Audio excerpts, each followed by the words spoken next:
Okay, so we are here for session 12 of Iron Serpents Play Curse of Strahd. With me, I've got Dalinar, who is playing Disdain, the Tiefling Sorcerer. I have Weezin, who is playing Rogar, the Dragonborn Paladin. I have Zoc, who is playing Dr. Crawford, a human rogue who's actually more like an archaeologist in a lot of ways. And then we, of course, have Enos McFerret, who is playing the Vistani bard Nico Tarada. And when we left last session, I kind of accidentally pushed it a little bit late for Dalinar's Canadian time, and so he was in full. He was trooping as hard as he could, but he had that zombified look in his face, and we ended it pretty much in the middle of combat. But just in way of recap, we started the session at the Blue Water Inn with Nico Torrada. He was having a conversation with a very famous man, Dr. Rudolf van Richten, a man that you have met before. It's still a little mysterious what's going on with that, but when you were in Death House, you actually met Rudolf van Richten as an old man, as a man in his late 80s or 90s, and this is a younger version of him, and this seems to be like him in his prime. And you guys had some kick-ass role play with him. I thoroughly enjoyed rewatching that whole interaction with the party and Dr. Van Richten. And again, huge kudos to all of you, but especially Nico for his grasp of the lore behind the Curse of Strahd that came out in that interaction. That was really good, and I think you guys really fleshed the narrative out a lot more. But there's still, for every answered question, right? There's more questions that come up, and right now, you're kind of been left from with Dr. Van Richten telling you, or Professor Van Richten telling you, hey, listen, Strahd thinks you're pawns that are basically doing what he wants right now, and you can use that to your advantage. But when he starts to perceive that you're acting against his will, things are going to start going different. Strahd is going to start looking at you as an enemy if he knows your true intent. With that said, he told you to not be infected by the fear of Strahd that the peasants of this land have. He told you to be men and be strong and be brave, because even a great lion has to sleep, and Strahd does have weaknesses that he's even written down himself in a book called The Tome of Strahd that's somewhere in the land, and that there are things in the land that can be used against Strahd, and so it's not the time to strike now, he basically said, but uh, don't be don't be so afraid that you think that you can't stand against Strahd's evil. And he also told you, confirmed what you guys had kind of already figured out, which is Irina is the reincarnation of Strahd's love, a woman named Tatiana, who Strahd actually caused to commit suicide, which started this whole curse that's infected the land, or at least is a part of it. So that was a pretty intense interaction. You also, um, oh, I didn't put a slide in for it, but you also had a great conversation with Lady Wachter, who appreciated you sending her sons to warn her, but ultimately revealed to you, Dr. Crawford, that this section of the cult is actually a section that broke away from her years ago because they want to worship Strahd and devils as like in like a religious way and like as if they're gods, which Strahd she says is not about. So they are a rogue cell, and you're actually helping her by helping eliminate them. So it's an ironic twist where her political rival wants you to do the same thing that she wants you to do. So she Um, says, yes. so she says. So she says. I know how you. I'm starting to understand how Dr. Crawford thinks. He's like, oh, but I don't know. There might be another spin here, right? So you guys headed into the depths of. Uh, Sorry, just one second. Let me make sure I got the right stuff set up here. Oh no, wait, I did have the right one ready to go. So that was Lady Walker. Uh, for a woman in her early 60s, very attractive. Um, you made your way into this place where the cult is meeting. You've already battled with the help of Heimly, the city guard, that Nico Terada encouraged to stand and be brave and fight, and then later encouraged to maybe hang back a little bit. You're being a little too full speed ahead there, buddy. Uh, and You found yourself in this chamber that is eerily like the one you saw underneath the Durst household. It's a massive statue, unfinished statue of Count Strahd, but you didn't pick up any magical vibes off this one. It looks like it's just a statue. And then if we slide on over to our Roll20 screen, you guys um, are literally outside the main chamber. I put a door there because I didn't have a door there before. Okay, so that answers And that question. Yeah. yep, and then you look inside the room, and let me just finish getting rid of the fog of war. Do, do, do. Yeah, And yeah. Show us what's behind door number 3, I will Alex. show What's at the bottom you here? what is behind door number 3. Um, Come on. All right.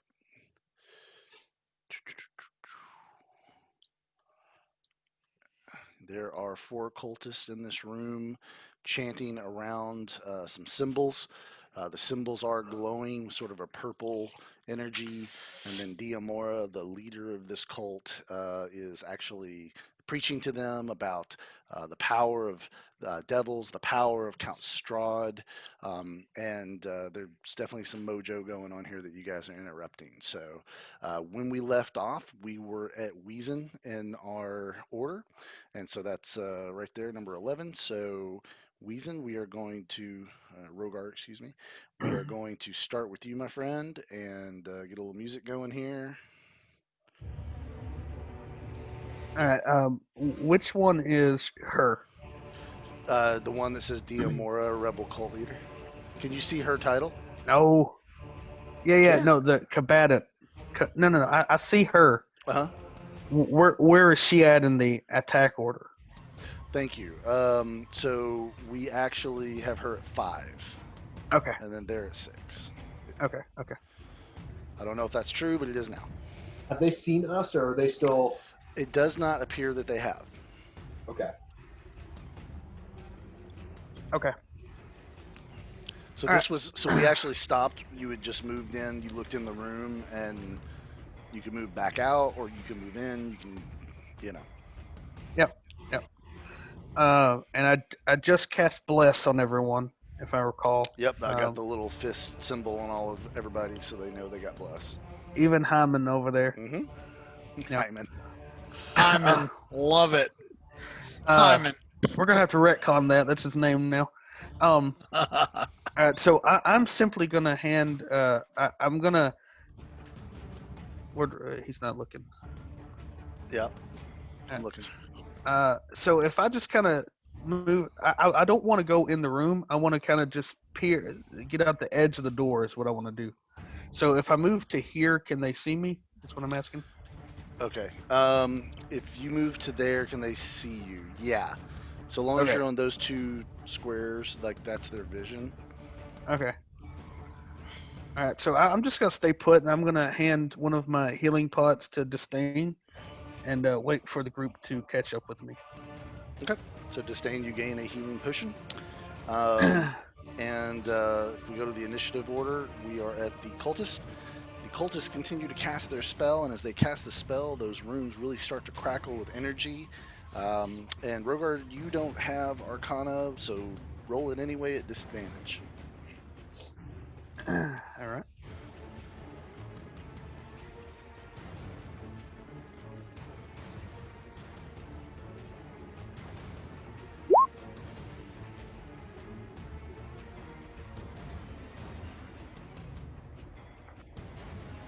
Sorry, I muted myself. It seems bad what they're doing. That's all you get out of that.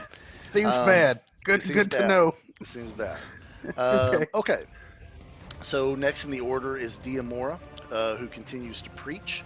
But let me give a perception roll. Let's see if she detects you in the doorway there.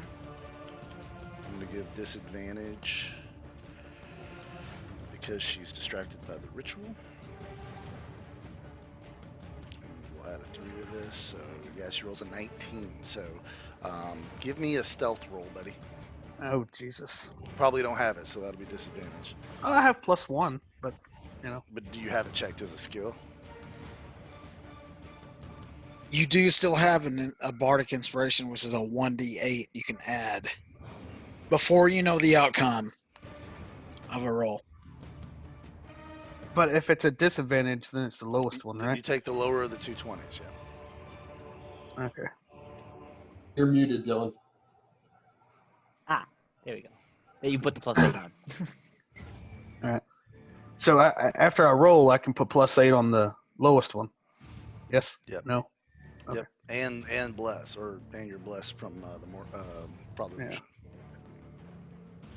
Okay, so an 11. So you get to add a 1d8, a 1d4, and your modifier. All right. So let's see. Trying to beat a 19. Oh God. Okay. Come on, man.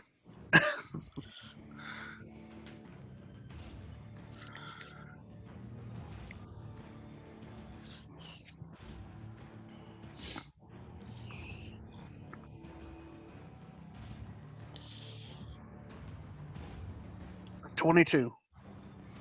Okay, you do kind of dodge back behind the door a little bit, and she does not see you. Oof. All right, so that's all she's going to do for now. Okay. Top of the order is going to be Dr. Crawford. All right, I am handing a what's it called, healing potion to Nico so that he's got one. Mhm. That way, all of us can bring somebody back into high state if need be. Got 'cause it. I had the 2 that I got from Lady Lochner, and now I got the 1. He's got the 1. All right, I'm going to if I move into their line of vision at any point, Rocky, interrupt me because I'm going to Mhm. do something here. I'm going to move to here. It's 5 and 10, 15, and 20, I believe. So Yep.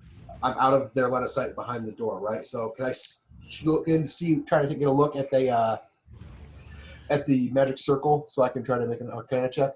So you're in the same situation as Rogar in the sense that if you're still there at the beginning of their next turn, they're going to roll to see if they can perceive you. Okay. But as yeah. of right now, you're okay. So what did you want to do? I want to get a look at with my bonus investigation thing on that magic circle and see if I can figure out what it's doing. Are they summoning? Is it a trap? What is it? Go for it. It seems bad. Is what I can tell you.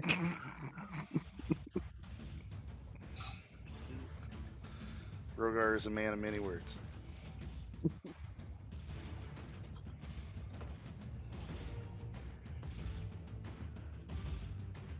Oh, fuck.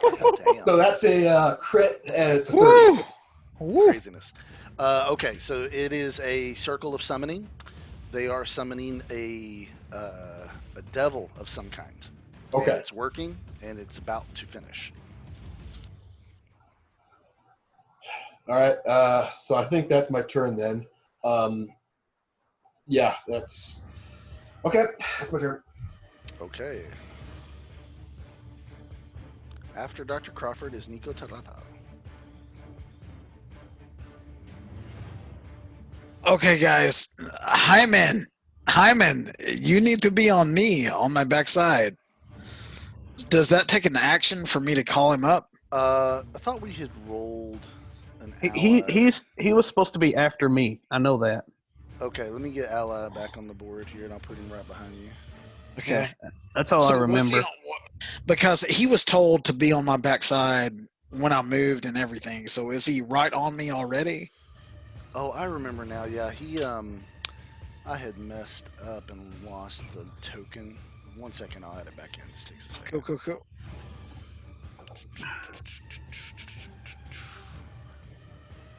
If I can find it.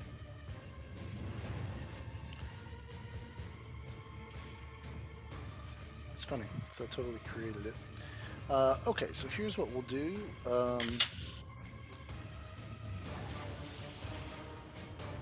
There he is, and he's got a 10. All right, so on his turn, he'll do what you told him to. Okay. It looks like there may be some junk in between me and Disdain. If I want to pass him on his right, Will I be able to jump up onto a table or whatever that is and get around Yeah, them? yeah. It's like some rubble, but nothing that makes it difficult terrain. Okay. So it's just My standard my athletics is really high anyway, Mhm. or my acrobatics anyway. If you're not in a skirt, man. Are you wearing high heels right now? No, dude, I ditched the pumps, dude, right after the flogging. So Nico's gonna run up into the pocket behind Rogar Okay. and Dr. Crawford right there. Okay. You can't be on the same square though. No, it's a different square. We create a perfect triangle here. That I'm wondering if his screen is showing something different or not. If it's a roll 20 glitch, because as far as I can tell, Enos, you just moved right onto the same square as Rogar. Me too. No, no. Okay, so yeah, it must be a glitch because Refresh your page. Let's see if that fixes it. Because on my end, you're on top of them, so I think it's on your end that the glitch is happening. I don't know if it's okay down in the south, but cousins shouldn't be on top of each other up here in Canada. It is okay in the south. It is okay. Nothing says loving like kissing a cousin. There you go. All right. You want to do anything else? So you have me on that square, Yeah, yes? you're good. Behind Rogar? Yep. Okay. All right. No, I don't want to do anything else. Okay. After Nico is is Disdain Alrighty. Where's Hyman? at the end of the hall around the corner. Oh, he didn't get to go after me? He's got to Not- go on his no, turn. so he had been told to like hang by Nico. So it was Oh. his turn, so he was hanging by Nico, and then Nico said, "Hey, let's go down there." So now he's gonna make his way down. Okay. Yeah, but he started out like at the opposite end of the hallway, though, dude. I'm thinking there's like a mistake here because he was supposed to be on me the whole time. When I moved, he was supposed to move. We can retcon that. That's fine. Yeah, I would say, I think in fairness, he should just be at the end of the hall. That's all. There. That's fine. Absolutely Yeah. fine with that. Yeah, I think that's fair. Yeah. Because that's where I started from, and his Yeah. turn isn't up yet. So there you go. Yeah. There we go. All right. So let's get ready to kill some fucking devils, guys. All right. I'm going to go and twin spell my haste. So Okay. that's going to be a level 3 spell slot and then 3 sorcery points of my 6 that I have. Okay. And I'm going to haste both Rogar and Dr. Crawford. Wow. All right. Let's get a haste icon on you guys. So, for our reference, I can mark this down. That haste does what now? I remember there's like +2 AC and some movement. What else does it do? So it's a double movement speed, +2 AC, advantage on dex saves, and 1 extra attack. So 1 extra action, whether it's an attack, dash, disengage, or hide. Got it. And we'll put clocks on you guys so you know that you're hasted. And I'm also gonna move just over here behind them so I can keep in sight and concentrated on them. Okay. Very powerful spell. You guys are suddenly. Actually, it looks like everything starts moving slower to you two, but then, of course, to everybody else, you guys are moving very quickly, almost blurring with your speed. So we can be stupid more quickly now. And just as a question, as it comes to my counter spell, that's just a reaction. I don't have to ready it or anything.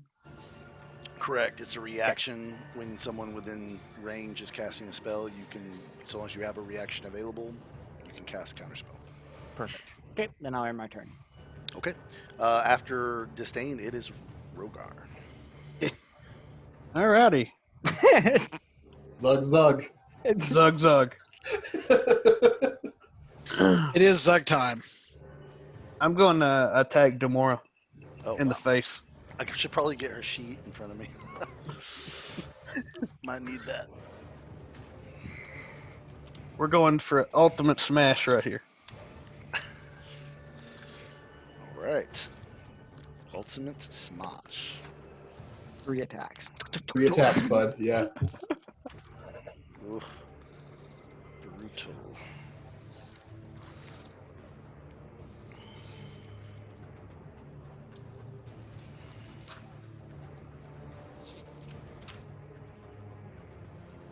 Well, you're trying to be a 15 armor class.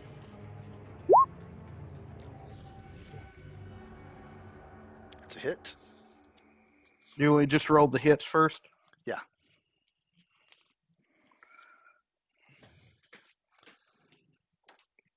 Sorry.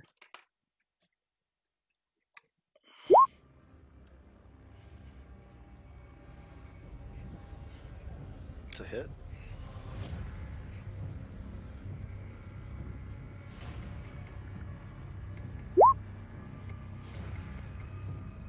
That's a miss. So 2 hits and a miss. Okay. All right. So let's hit her. Okay. See, is she considered a fiend, Rocky? No, she's a human. She's a human. Okay. So let's see. All right. So I'm gonna use a divine smite on the first one. Okay. So it should be 3d8 plus something, Mm-hmm. plus 8. Yep. I don't remember. Yeah, it is. Okay. And no, I don't get the bless for that, right? Not for damage. Okay.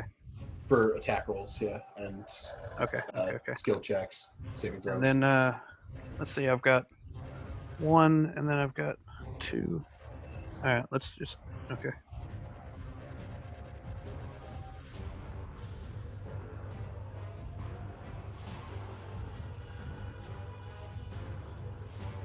All right. I'm gonna do it again. Okay.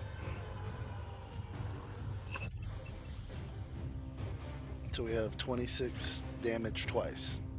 Mhm. Okay. All right. So 52. Man, so you come up and you just bring. I mean, she's not that big of a girl. She's actually kind of a slight of build girl, you know. And so you come crushing down. Your blades got that holy energy radiating from it. You smash into her. Blood squirts out. Bones crunch. You pull out. You hit her again, and she's gurgling blood and staggering. And you actually see fear in her eyes, and then the fear turns to fury. And I assume that's your turn, right? Yep. Okay. So it is Hyman's turn. So That's never gonna not be funny. I'm sorry. so Hyman runs up. So Hyman's 5, gonna get 10, smashed? Is that what's gonna happen? 15, 20, 25. He gets up to where Nico is, and he's like, oh, this is the greatest thrill of my life, mate. He goes, what should I do? So is he looking at Nico? Yeah, he's right looking at now? Nico, yeah. Saying that? You should get your juicy ass in there and help our pal Rogar finish her off. She is looking really mad right now, but she is on the edge. Sprint ahead, drive the final killing blow into them, and the entire town will know of your renown. I got something for that bitch, and he dashes, so that's 30, 35, 40, 50, 55, 60. Okay. All right. That's it for him. So now it is the cultist turn. So the cultists continue their chant. But as they continue to chant, the room starts to shake. The whole structure starts to shake. The runes start flaring up, and Hyman goes, "Hey guys, it feels really weird in here."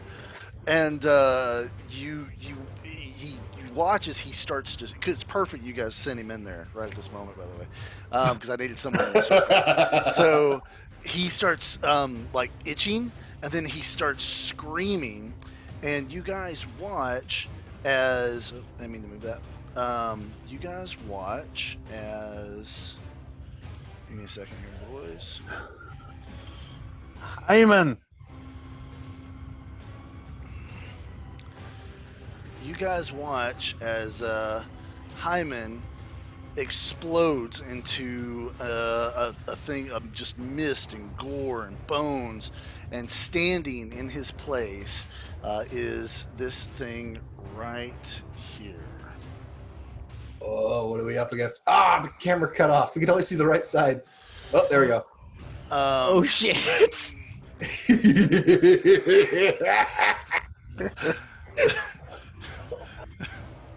and Okay. this Oh, that this ain't good. this That ain't good. this creature it is this creature just sort of chuckles and says, "Nico, do you think my family will be proud of me now?" Say, as if they were standing where I were, they would be very afraid, but very proud as well. You are truly magnificent. Okay, so yeah, so we now have this guy in the mix. Okay, it is now her turn, and she sees this creature appear, and she spits blood on your chest, Rogar, and she says, "You foul beast! You could never challenge the power of devils. You could never challenge the power of Strahd." She goes, "I happily give my life for my masters." But she is going to cast a spell. So let's see what spell she would cast. She would cast Hold Person on you. That's a good one.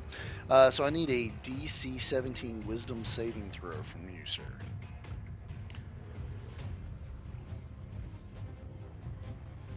Oh, from Nico? No, from Rogar. Rogar, okay. He's the one that's over her with the weapon. Okay, cool. So you said wisdom? Mm-hmm. Okay. Which you're probably pretty good at. Yeah, I'm okay at it.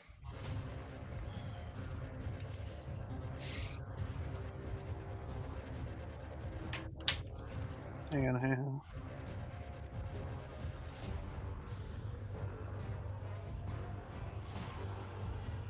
Come on, baby. Don't hold me down. You feel some energy start to kind of cloud your mind, but then you just push it aside with your resolve, and spell has no effect. All right, we're back to top of the order with Dr. Crawford. Okay, all right. Yeah. So now that we've got a Shadow Demon in the mix, we've got Diamora there still. I am going to. I'm going to bring up an attack of opportunity. Shit. I'm going to have to trust Rogar to be able to handle Diamora on her own. Let's see here. All right, so I'm going to go 5, 10, 15, and 20. I'm going to use Insightful Fighting on the Cultist there. I want to get him out of the way. 20 plus 8 plus 1d4. That's 20 versus his Deception. It's the Cultist adjacent to me. Got it. Nope. Okay, so I've got Insightful Fighting active. I am going to make an attack roll on this guy. Okay. 20 plus 8. They have 14 armor class. Magic Dagger. Might as well have that thing out for when we start fighting the demon anyway. Let's see here. 8 plus 1d4. What did you say the armor class was? 14. I literally just matched it. I'm glad I picked the dagger, not the rapier. Okay, Nice. so 4d4 plus. I'm gonna roll my damage here. 4 plus 5. That's 3d6. That is 18 magic damage. 18 magic? Okay. Yeah, from the magic dagger, yeah. And then after that, I have one more action left. I was going to use that to get a good look at that shadow demon, and because I don't remember what shadow demons do as a player, I want to see if you can give me a reminder on what that is with an Arcana check if you'll allow it. To actually do it as to that level would be like an action. Maybe a I have an bonus extra action though from haste. Oh, then yes. So it's 1d. It's an extra physical action, but that extra physical action could have been the attack. Mm-hmm. So I call it 1d8. 20 plus 8 plus 1d4. 29. Okay, so you know that this is certainly some type of shadow demon, um, but what throws you off is how it was summoned. So like instead of focusing just on the demon with your studies, you start to put together that the fact that it was summoned by these cultists within the specific symbols on the ground, and essentially a blood sacrifice became part of that ceremony. Um, this is a very powerful version of a shadow demon. So this is not just your run of the mill normal shadow demon. Okay, so what you'll be dealing with him is like all shadow based demons and devils. He can move through other people's spaces.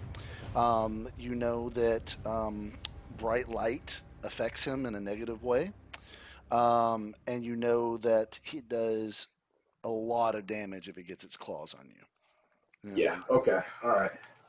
Now, one thing that never mind. We're good. So that's my attack, my extra action from the haste. That's my movement. That's my bonus action. That's my turn.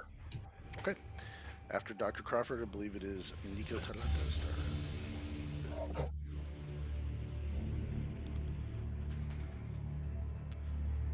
Nico.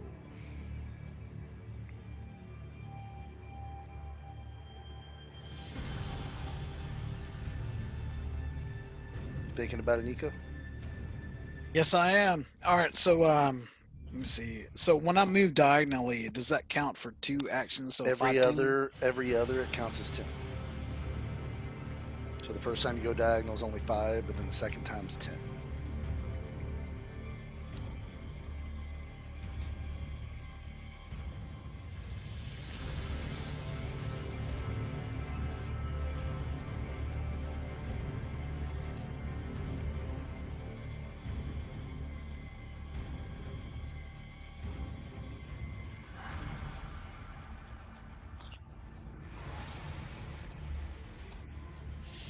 Okay, so Nico's gonna move diagonally 1 time. That's at the first action. So from what I can tell, I can use my action and bonus action to sprint to this position. Let me know if you're picking it up. That's my first diagonal action right there. That's 5. 10. 15. 20. 25. 30. 35. 40. So I'm using my action and bonus action to get to that position. Okay. Cool. So I can't attack here. I'm done. So do you have dash as a bonus action as one of your abilities? Oh, I don't. I thought that I could just do that. So As yeah, so if you take the dash action, it doubles your movement speed. It's basically the same. You still have a bonus action, so if you want to attack with your offhand, you can.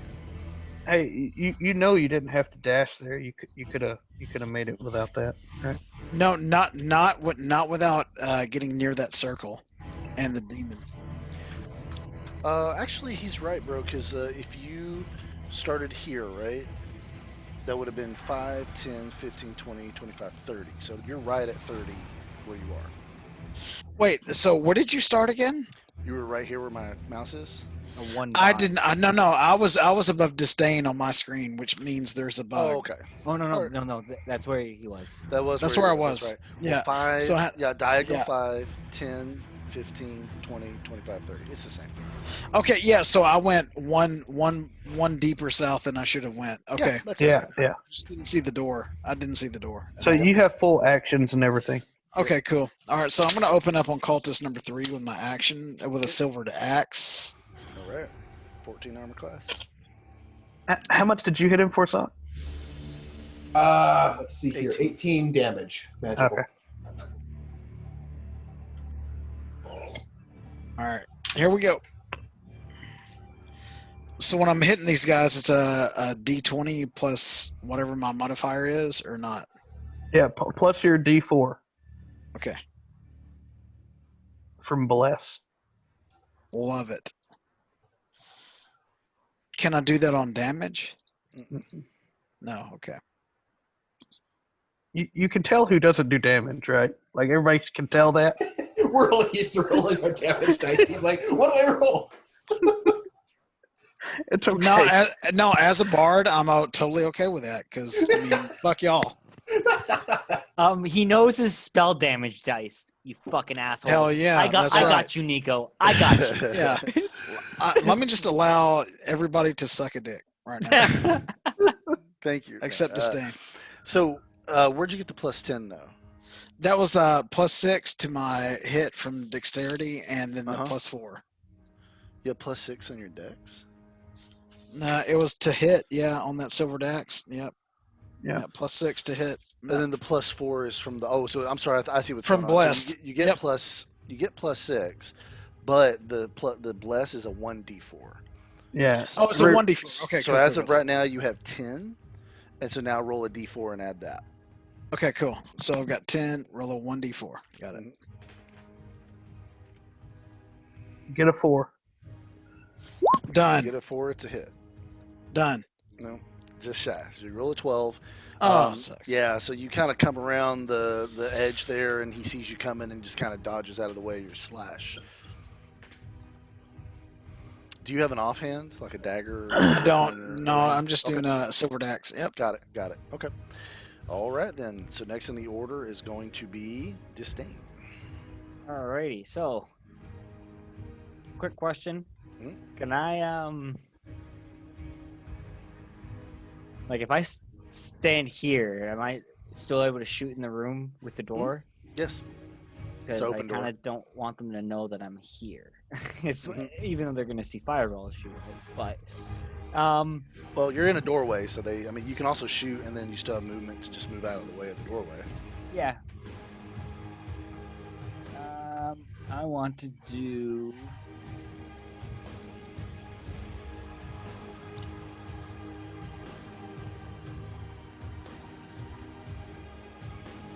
Oh shit. Oh, okay. I'm sorry. I just realized that my dragon's breath is a bonus action actually. It's a bonus action to transmute your innards, and then you can use an action to breathe the breath. Oh, okay. It's also a concentration, if I remember correctly. Yes, You it have is. to drop the haste. Reason's shaking his head. No. No, you're not doing that. Don't do that. What the fuck you saying? So 20-foot radius. How far is that exactly from the Shadow Demon? Would that hit Rogar? So you says 20-foot radius. Is it a cone? Is it a line? It's fireball. Oh, it's fireball. Yeah. So fireball is I thought it was a 30-foot radius. Is that? Is it? It says 20-foot radius. Okay, then I'm a newbie at this game apparently. So what you would do in that situation is you would go, if I'm not mistaken, you would go 20 feet all around, or is that a 40-foot radius if you do it that way? Yeah, I'm just like, would it be the first square? I don't. I'm think pretty sure it's for no. Fireball's massive. Like it's. Oh, okay. Yeah, it's like a huge explosion. So I want to say it's 4 squares around all around. Oh. So it's pretty much the whole room. Well, that's not exactly the best move. Yeah, I have fire resistance, but nobody else does.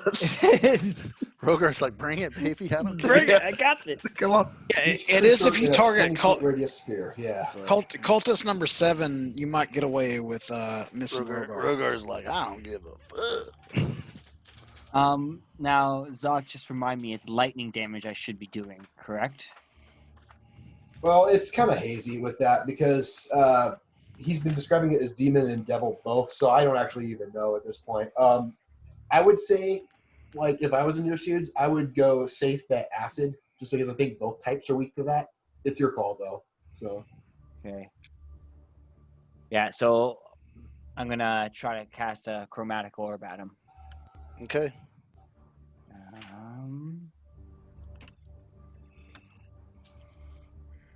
So it's a spell attack, and he's got a 17 armor class. All right. Ooh, 25. That's a hit. So You said 17 armor class? Mm-hmm. Yeah. Okay. It's going to be a second level spell slot. Okay. So throwing some extra damage on him. Yeah, and I'm going to be using it with that orb, which is 1d4. Now, while he's tabulating this, just a question: is this not our buddy? Does he not remember being our buddy? I'm sure he remembers. I just don't think he cares anymore.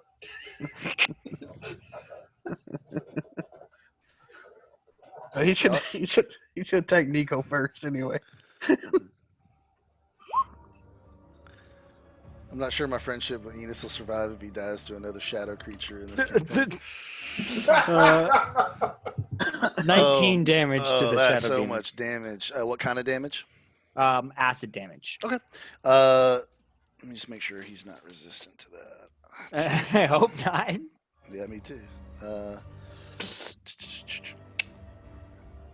You guys probably can't see this, but what does that say?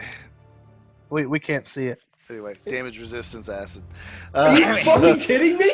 So it hits him, it hurts him. It's a lot of damage still, but he definitely didn't take as much as you thought he would have taken. Fucking hey. We get the one. The one that does. That's so funny. Wait, so not acid next time. I'll do something different. Yeah, I'm sorry well, to stand. he's a shadow creature, man. Hit him with light. All right, it's Rogar's turn. Yeah. Now, this chick, Demoria, is she like gravely injured? Oh yeah, she's super Okay. fucked up. Yeah. All right. So, and I'm gonna ask, and you can say no, but can I do one attack and damage, and then one attack and damage, or do I have to do it all at once? No, you can do it. You can break it up that way. You just Okay, got to I'm gonna declare do it in advance.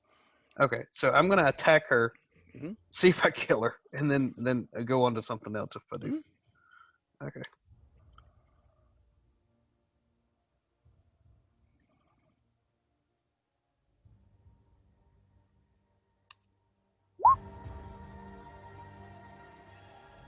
That's a hit.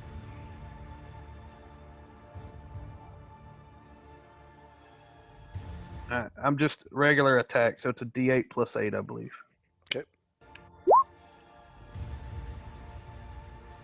How does she go out? I'm just not anything fancy, man. I'm just gonna cut her head off, Okay. and then I want to kick it at the Cultist number 6. Okay. You slice her head off. You kick it. It bounces off his shin. He looks down, kind of recognizes what happened, and screams, And then "Mistress, no!" he looks up, and then I'm gonna smash his face real quick. Yep.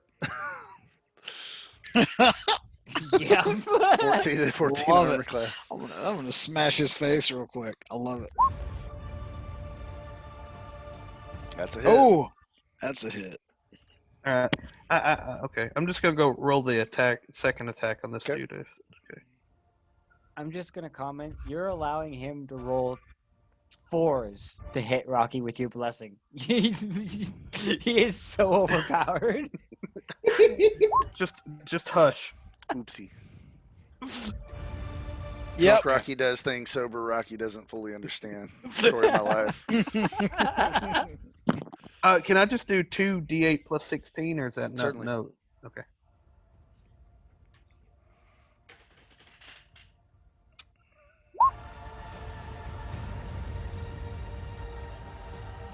Yeah. Okay. 19 damage then. Okay. 19 on that guy. All right. He's super hurt. That you smash his shoulder. His arm's almost kind of hanging limp at his side, and he's just kind of like hissing at you. All right. It is now Hyman's turn. Oh shit. Get behind me. Hyman, get behind me, dude. Yeah, yell at him, Nico. Yell at him. Hyman Nico, says, "You wanted me to stay close to you, right, Nico?" Oh, fuck.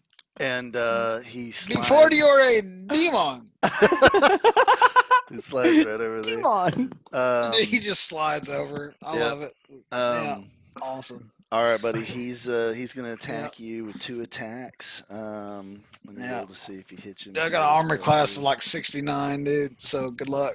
So this dude gets 2 attacks? All right. I'm going to stop that shit. Hang on. I got you, Nico. dude. Yeah, take his arm off, dude. Smite it right off of his rib cage. That's a hit. Damn near a crit. And a hit. All right, buddy. So his first one is. So you're gonna take. Sorry, get my shit together here. All right. Okay, so he did not have advantage on the attack, or he would have done more damage. So he does 2d6 plus 3 per hit. Okay, so you take 15. He rolled max damage, so 15. And then he's going to hit you for the damage again. That's 12. Jesus Christ. All right, buddy.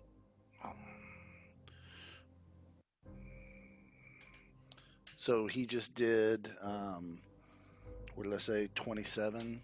So that puts you down to 6 hit points, bud. Oh, shit. Okay. And then he still has movement. And so what he does with that movement is he actually moves into your square, Dr. Crawford. And you're surrounded by shadows and cold. And if anybody tries to hit him while you're in his square, they will be hitting you as well. Uh-oh. Onion rings. Okay. All right. Is that like it's spell damage, everything? Like Anything that would hit the demon if it's in Dr. Crawford's square is going to hit him too. Oh, boy. I'm sorry, Crawford. I might kill you. All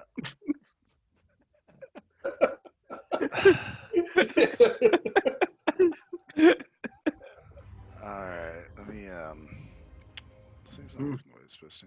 Oh, there it is. All right, so she's off the board. All right, so we got the cultist now. So the cultist, pull out their curved daggers. This one's gonna attack Rogar.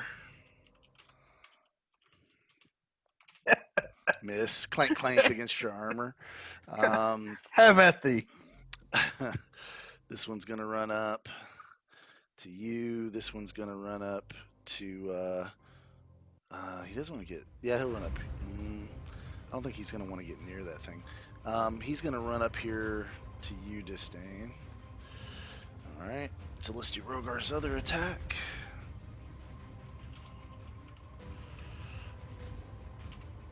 Miss. Disdain, here's yours. Miss to Disdain. And then the one next to Nico. Oh, God, Nico. Miss. Oh. Okay. Okay. All right. So all the cultists miss, and we're now back to top of the order, which is Dr. Crawford. So, Dr. Crawford, you are starting your turn inside of this creature, and you take 5 psychic damage automatically. All right. So that brings me down to 16 health. Can you, like, stealth roll away from this dude? Yeah, I got a trick I can do. First, I'm going to try to make it so there's one less problem Nico has to worry about. I'm going to make an attack on that cultist there that was damaged last turn. I want to see if I can drop him this round so there's only one. There's one less thing. Okay. In range of zugging Nico. That's a hit. 3. That's a hit for the magic dagger. 3d6. 19 magic damage. How's it go out? I just slash his frickin' jugular and he crumples. Got it. All right. So now that he's gone, I'm going to take a bonus action to disengage. So I'm hoping that as I move out of the way of this shadow demon, that it won't. Yep. Yeah, it's like walking through. It's like walking through mist almost. Okay. Do I get the impression that, like, if I hadn't taken a disengage, it would have attacked me, or Hard to describe. no? No. It would have attacked you. It would have given you an opportunity to attack. Yes. Okay, so the disengage did protect me from that. It So did anybody protect who you gets from that. engulfed in that does have to worry about moving out and taking attacks of opportunity. Okay. Yep. If you move more than 5 feet away from him, Correct. Yes. you could step one square out of him and be out of him, but not take an opportunity attack. Okay. So, question: since that cultist in between me and Disdain, does Disdain need to be one space further to the south for us to be considered flanking it, or is that enough for a flank? That's enough for a flank. Okay. I've already used my sneak attack this turn, but I can still get advantage on another attack. I'm going to go for that. So, D20 plus 8 plus 1d4. I roll this twice. Well, I roll the bless separately. So, okay. So then I'm adding. Yeah, I don't even need to add the bless. It's good. So, all right. Then I'm just rolling damage. No sneak attack because I already used it. 9. So hopefully that should get his attention at least. You kind of stab him in the back, and he's like definitely looking between Disdain, looking between you, both of you. Okay. All right. That's for sure. Yeah. After Dr. Crawford, it is Nico Tarata's turn. You're muted, buddy. There you go. No. You just missed a chuckle. A really good one. So, seeing Dr. Crawford leave, I'm going to go ahead and take my limping ass. Are you going back to the bar, bro? You know what? That's a great suggestion. So, Enos, you can do disengages too. It's just it takes your action. So if you want to try to get out of there without taking an attack of opportunity and just run, you can use your action to do a disengage and not take those attacks of opportunity, which considering your health pool. Yeah. Yeah, but I can't pop a health potion on a bonus action. Yes, health potion's bonus action. It's either a health potion or Beck in the Dark powers on a bonus action here for Nico, is what he's weighing in his mind. No, he is not. He has seen things in this land. Things that would turn y'all white. Stay alive, sir.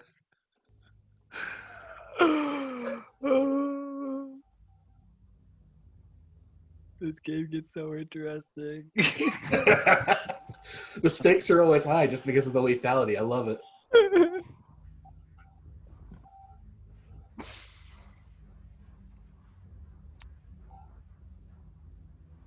You know what?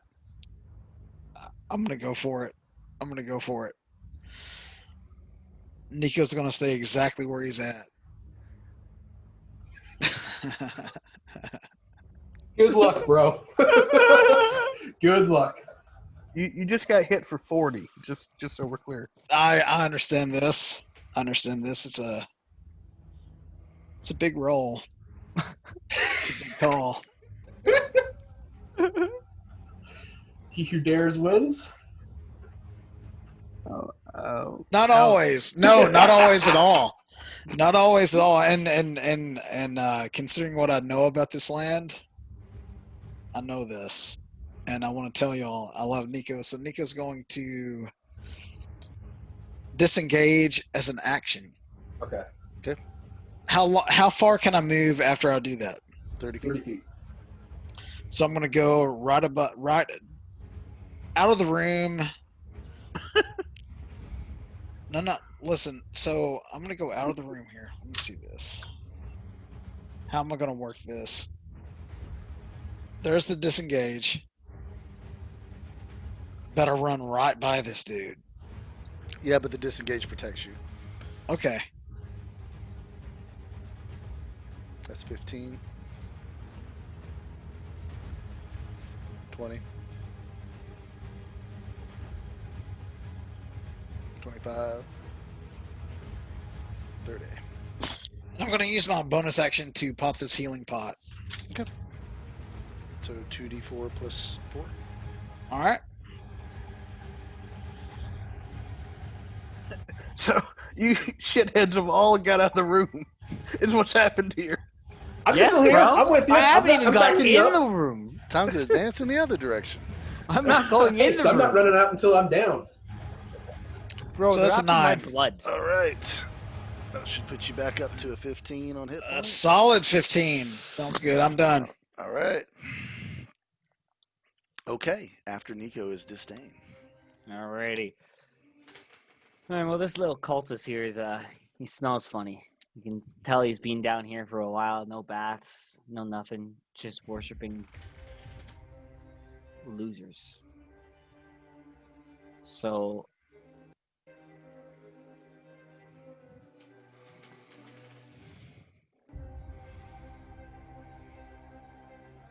yeah, I think I'm just gonna go and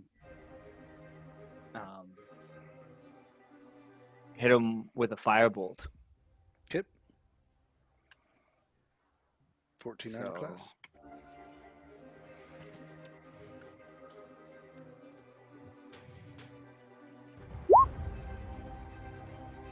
23. That'll hit. So that's 2d20. Sorry, 2d10. 14 Okay. damage. Yeah. Between what Dr. Crawford did and what you did, he is very injured. Very injured. All right. Anything else? No, there's not much else I can do. So yeah, that's the end of my turn. Rogar. Yeah, buddy. All right. So, just a mechanics question because I'm still a noob. Compel duel, is that like a taunt? Basically, I treat it as a taunt. Like they will always attack you unless, like, it's not like taunt in the sense that like if they know if you pull the lever you win the fight, so they will focus on you and not worry about the leather. It's not like Okay. that, but it's more Yeah. that like he feels the need to fight you, and if he does try to attack anyone other than you, he gets disadvantage. So Okay. it's very much like a taunt. All right. So Closest first thing thing. in D&D to a taunt. All right. First things first. Let's kill Cultist number 6. Okay.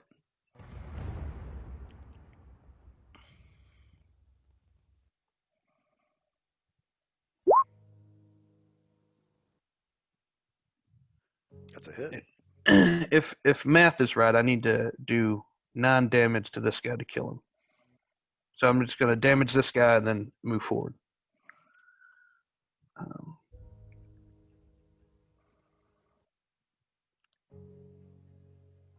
Wait, I went retarded. Hold on.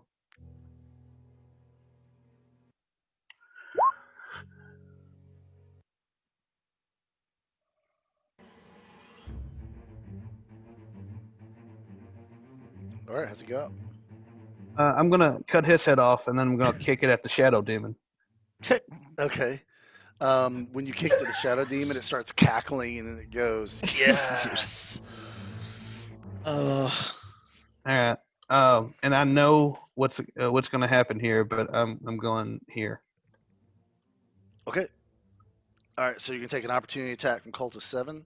Yeah, he can't hit me. I ain't worried about him. Well, he can, but yeah. What's your armor class? That That's is factoring in awesome. haste. Oh, he got me. Yeah, he got me. About 1. Woo. How much damage do I take? You're going to take 9 damage. He rolled max damage. And I need you to make a DC 16 Constitution save. Constitution, you said? Yeah, actually, no, I don't. No, I don't. Never mind. Forget I said that. Okay, I was going to say poison weapons. Holy shit. Don't worry about it. Okay. But 9 damage, so I'll mark you for that. All right, so 45 is what I got? Yep. All right, so I'm attacking the big demon guy. Okay.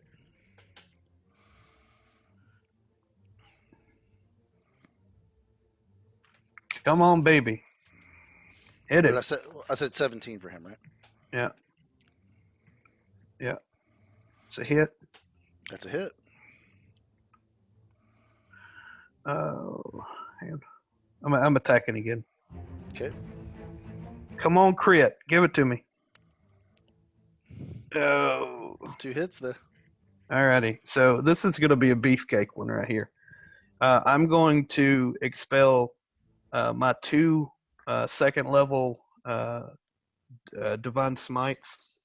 So if my math is right, I'm going to hit him for 2, 3, 4, 5d8 plus 16. Is that what you have? Sounds about right. Okay. So if you're hitting them twice with second level divine smite, shouldn't it be 68 then? Yeah. Oh yeah, It no, should. that's right. Well, the first one is second level. Let me just read it. It is 2d8 radiant damage plus 1d8 at the second level plus 1d8 against undead or fiend. Is he Yep. considered undead or So, fiend? yes. And then plus my weapon is 1d8, so that's Yep. 5. So it's 10d8 plus 16. Correct. Nuke him, dude. 10d8 plus 6. So we just like what we end up with 60 D8 plus 47 for the max crit. And we got to account for the Wind Fury at double all that shit, what I just said. Okay. Yeah. All right, man. So you just bring holy fury on this thing, man, and you watch as your sword lights up with radiant energy. The light and the energy itself slashes into this creature. You literally chop off an arm. Another one reforms, but it screams. Like this Icarish goo spills on the ground underneath it. You smell this like acrid, almost sulfuric like smell, just pouring off this thing, and its eyes and mouth open, and this necrotic energy is sort of screaming out as you're ripping into it. You did crap ton of damage to this thing. Just for the record, I have one little spell slot left. That's it, guys. So that's all the fireworks. Those were some good fireworks. Really Uh, good fireworks. All You right, got its attention. it is definitely got its attention. So now it's this creature's turn. What the f would he do? He's smart. He's not some dumb monster. He would find the nearest cleric and confess his sins. That's exactly Pretty what sure this he is this video would sin. do. I Yeah, think Sid I incarnate. think he would want to get as far away from Rogar as possible, but he doesn't want to take. Yeah, He that's would right. not want to take. The dice giveth and they take away. Sir, Because if Yeah, you make your attack choice. of opportunity on this guy, you can smite him again. So I was gonna say. Bring it. He Well, he. That's his this is favorite thing tough. to do is Actually, disengage. yeah, it's kind of hard to decide. Okay, I'm gonna say he does disengage, and he goes to the corner of the room, and then pours through a little hole in the wall and empties out right here.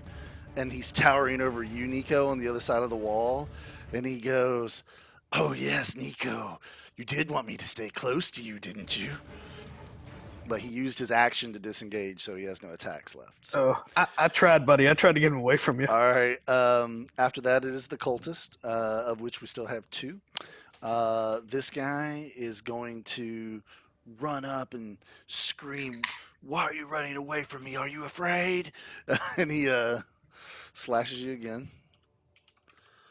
You got me last time, that little shit. He doesn't this time. It just clanks right off your armor. This other guy, you burned him with a firebolt. You stabbed him in the back. He'd be kind of torn on who to attack. hopefully Do you not want Nico, at least. do you want high or low, Dr. Crawford? I don't know what you mean, so I'm going to go high. Okay, just if I roll Dice roll. if I roll 4, 5, or 6, he's going to attack you. If he rolls 1, 2, or 3, he's going to attack Disdain. So I'll take the 1, 2, or 3. okay. All right, he's going for Dr. Crawford, so he spins around and attacks you. Okay. And it misses. It's a whiff. All right. Okay, back to top of the order, which is Dr. Crawford. Okay, so if we're still flanking that cultist, I don't think I even need to encyclo fighting to be able to get my sneak attack on this guy. But Correct. let's get it by advantage. So Yep. 1d20 plus 8. I roll this twice, and I don't even need to add the bless by the look of it. The 18 hits. Yep. So, all right, so then I'm rolling my damage. Let's roll 1d4 plus 5 plus 3d6. That's 18 magic to the cultist. Okay. Is he still standing? All right. How's it go out? Okay. Let's see here. As he turns around to swipe at me, I kind of just move my head back, dodge it, and then as I recoil back, catch him in the throat again, and it's a killing blow, I guess. Yep. Crawford isn't big on style, but he likes a fist. He looks up at the statue of Strahd as he's dying, and he says, "My lord, my God, save me!" And that sputters out. Nice, nice. I like it. Okay, so that's an attack. Let's see here. Rogar's got this one guy on his back, stabbing, just clanking off his armor. I'm gonna try to. Yeah, I'm gonna move over and try to tie up that cultist there. Okay. See if I can get Rogar the chance he needs to get the heck out of dodge. So I've got that's my movement. I've made an attack. I'm gonna make my second attack. Let's see here because of haste. It's not gonna have sneak attack, but I might be able to get aggro on this guy at least. Roll 1d20 plus. Let's see here. It's plus 5 plus 1d4. The bless. That's 17. Okay. That's a hit. 5. That is 8 magic damage. Okay. He hasn't been damaged yet, so that's the first time he's been hurt. So. All right. Yep. Okay. After Dr. Crawford, it is Nico Torada.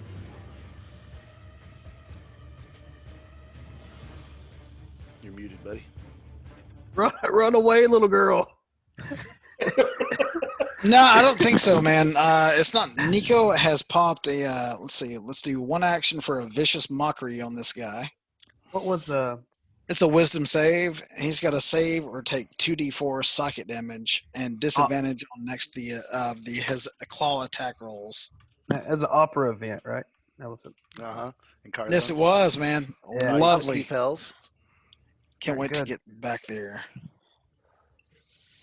All right, so I need to roll 2d4, yes? Mhm.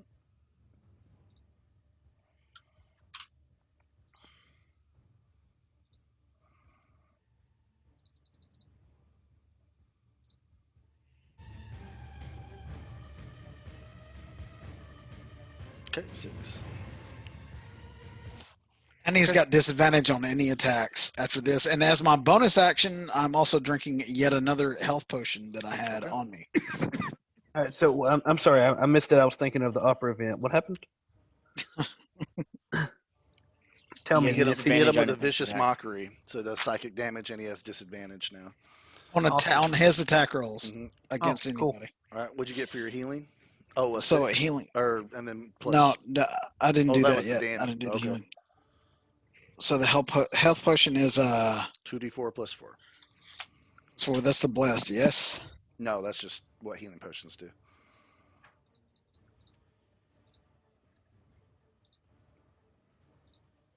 Okay. All right, so another 8. All right, you're back up to 23 out of 39.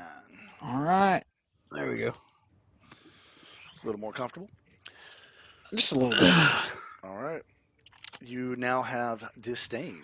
Disdain, you got the dead cultist to your left. You've got Nico and the shadow demon right there in front of you. Alrighty. Well.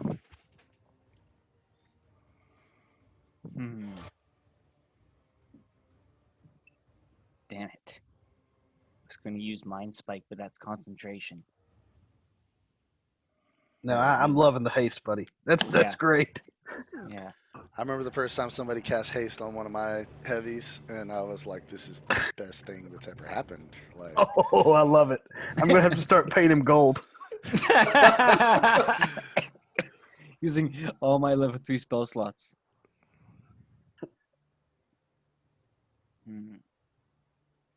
Sorry, guys. I'm just trying to. Take your Take your time. time. Take your time. This thing kind of threw me for a loop with the acid resistance. I don't know what to tell you. I'm trying not to be that guy who looks at the stats of monsters in the middle of a fucking fight. So yeah, and to be honest, you never know when I've homebrewed something of my own. exactly, yeah. And I cannot believe that I do not know what to do as a bard with no spell slots. You've done pretty Well- good, bud. You haven't died yet. That's impressive. Ugh. Gotcha. We gotta clean this up. Tighten Thrower it would not up, be boys. happy with our current rate. That's some We gotta Viagra tighten right it up. We need to tighten it up now. I should get him to play. We'll create a guest character for him. Yeah. Dude, Just the guy who would just- you do that if we could get him in here for one Oh yeah, session? hell yeah, hell yeah! I'll make him a guest character to play. Hyman. His name is Hyman. Dude. You know what? I'm gonna go for this again, and I'm gonna cast a chromatic orb. 'Kay. I'm gonna use lightning damage instead. I thought you two would do a devil off, man. Just like a smolder contest. Yeah, dude, just a smolder contest, man. Pants off, dance off. Reenact the blood devils. war, devil versus demon. Here we go.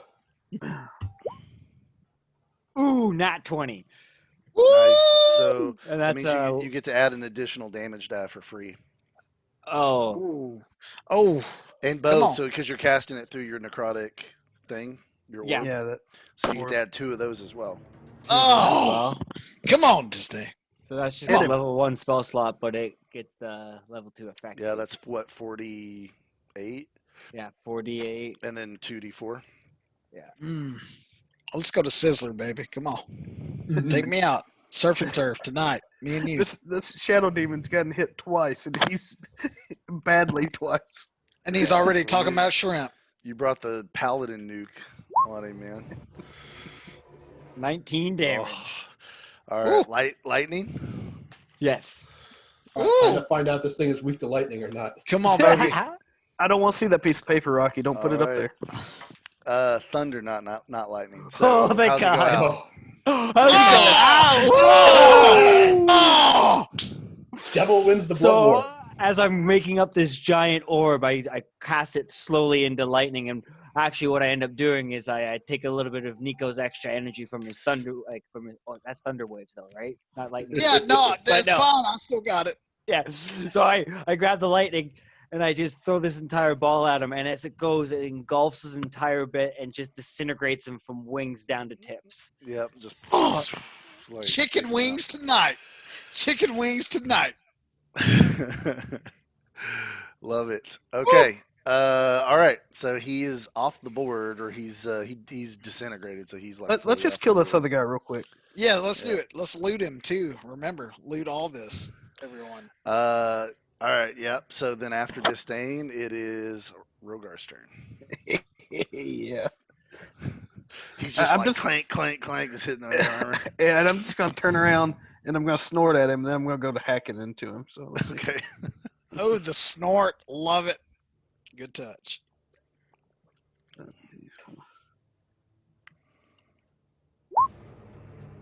Yep.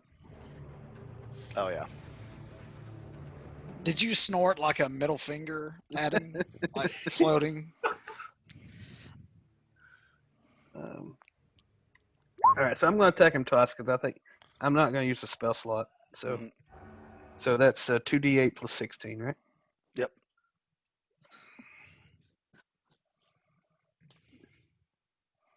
He's got 25 hit points left, just in case you were curious. Yeah, no, I'm trying to kill him. There we go. There it he's- is. Yeah. How's it go out? Yeah, I'm gonna cut his head off, and I'm gonna kick his head against the wall. I'm gonna catch it, and I'm gonna spike it in the middle of this circle. Okay, a Well, shadow demon appears. No, I'm kidding. Blood sacrifice. I'll kill him too. Reactivated the circle. He says, "This will take me even further beyond." Oh! It's not even my ultimate form. And then we don't. I have one action left. We don't know that this is the end of the dungeon, do we? There's more to it, for sure. Okay. So, all right. not a whole Then- lot more, then but there's I more won't to do it. anything funny with my last action. Then I'll All right. just let me do this though. How many hit points does Crawford have? Should be on the screen. 16, right? That's what. That's yeah, what's on the screen. 16. Yeah. All right. I so let started me, this dungeon with less than full health. Yeah. I've got 30 lay on hand, so can I do 20 on him? Do And you? you- Because you healed up Nico earlier today. What? Did Yeah, you we lay know. on after his flogging? Did you use lay on hands on him? I actually don't remember. He did. Yeah, you did. He did. He did yeah. use. I think Yeah. you had 10 left. Okay, so I had 10 left. Yeah. Okay. Then I'll use 10 then. Because I know it's been almost 3 weeks, but it's actually been like 14 hours. 2 in hours, game. yeah. Yeah. Okay, yeah. No, I had now that I'm looking at it, I had the 30 crossed out, but I didn't write anything in its place, so you're probably Mhm. right.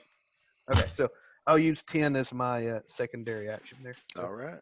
It is funny because it feels like I've had the first sex in the butt ever. I'm not sure of the translation, but I feel very, very hammered right now. All right.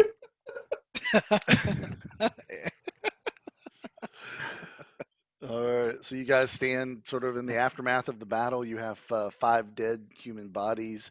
Hyman is gone. His pike is on the floor, covered in blood and ichor.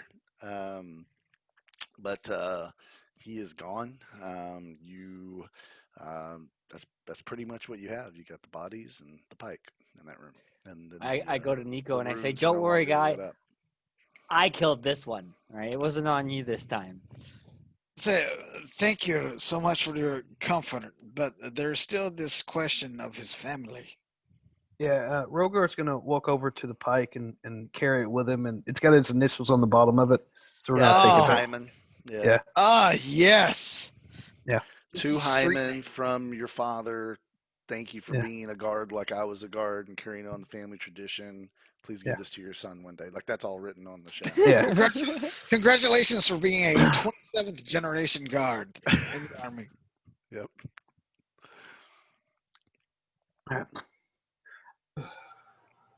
It is so beautiful. Disdain's doesn't character well. They must not be doing much if they had that much time to write that in their pike. And I'm gonna say, y'all, but do not disrespect the dead. Disdain. This man lived a good life. He made a he made. Hey, and I'm gonna look at him and say, all gave some gave all, my brother. Oh God. So Rogar's gonna look at the what's her face, Jezebel or Demoria, and I'm gonna Hmm. nod at Crawford and kind of have him go take a look and see if she's got anything on him. All right, I'll go investigate. If I click on the Roll20 window and not the Zoom. I've been doing that a lot too.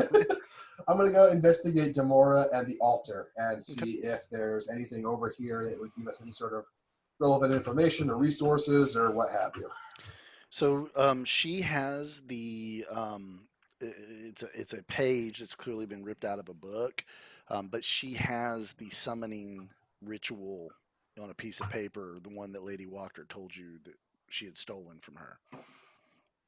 Okay, I guess I will take that and investigate it. I threw a roll down, so. Okay. You also see that the ring she's wearing has some arcane runes on it. Ooh, okay, all right. I'll take that, but I'm not going to put it on just yet because, well, I know it could be cursed. I want to be safe about that. So let's go with the page first. Let me take a look at that. What is there? Is it just purely a summoning ritual, or is there any sort of information on it that would be useful? You can roll Arcana. Okay. Help if I put the rolls back up on the screen. 13, not too hot. It's definitely a summoning ritual. You can't really get any specifics about what it does or how it works. Disdain, would you be willing to take a look at this? Get a second Yeah. opinion? Yeah. Like you've got history with. I don't know the details, but it sounds like you got history with cults. So I'm wondering if you might be able to make better heads or tails out of this than I do. I'll hand him the page so you can take a look. What's my Arcana? 6.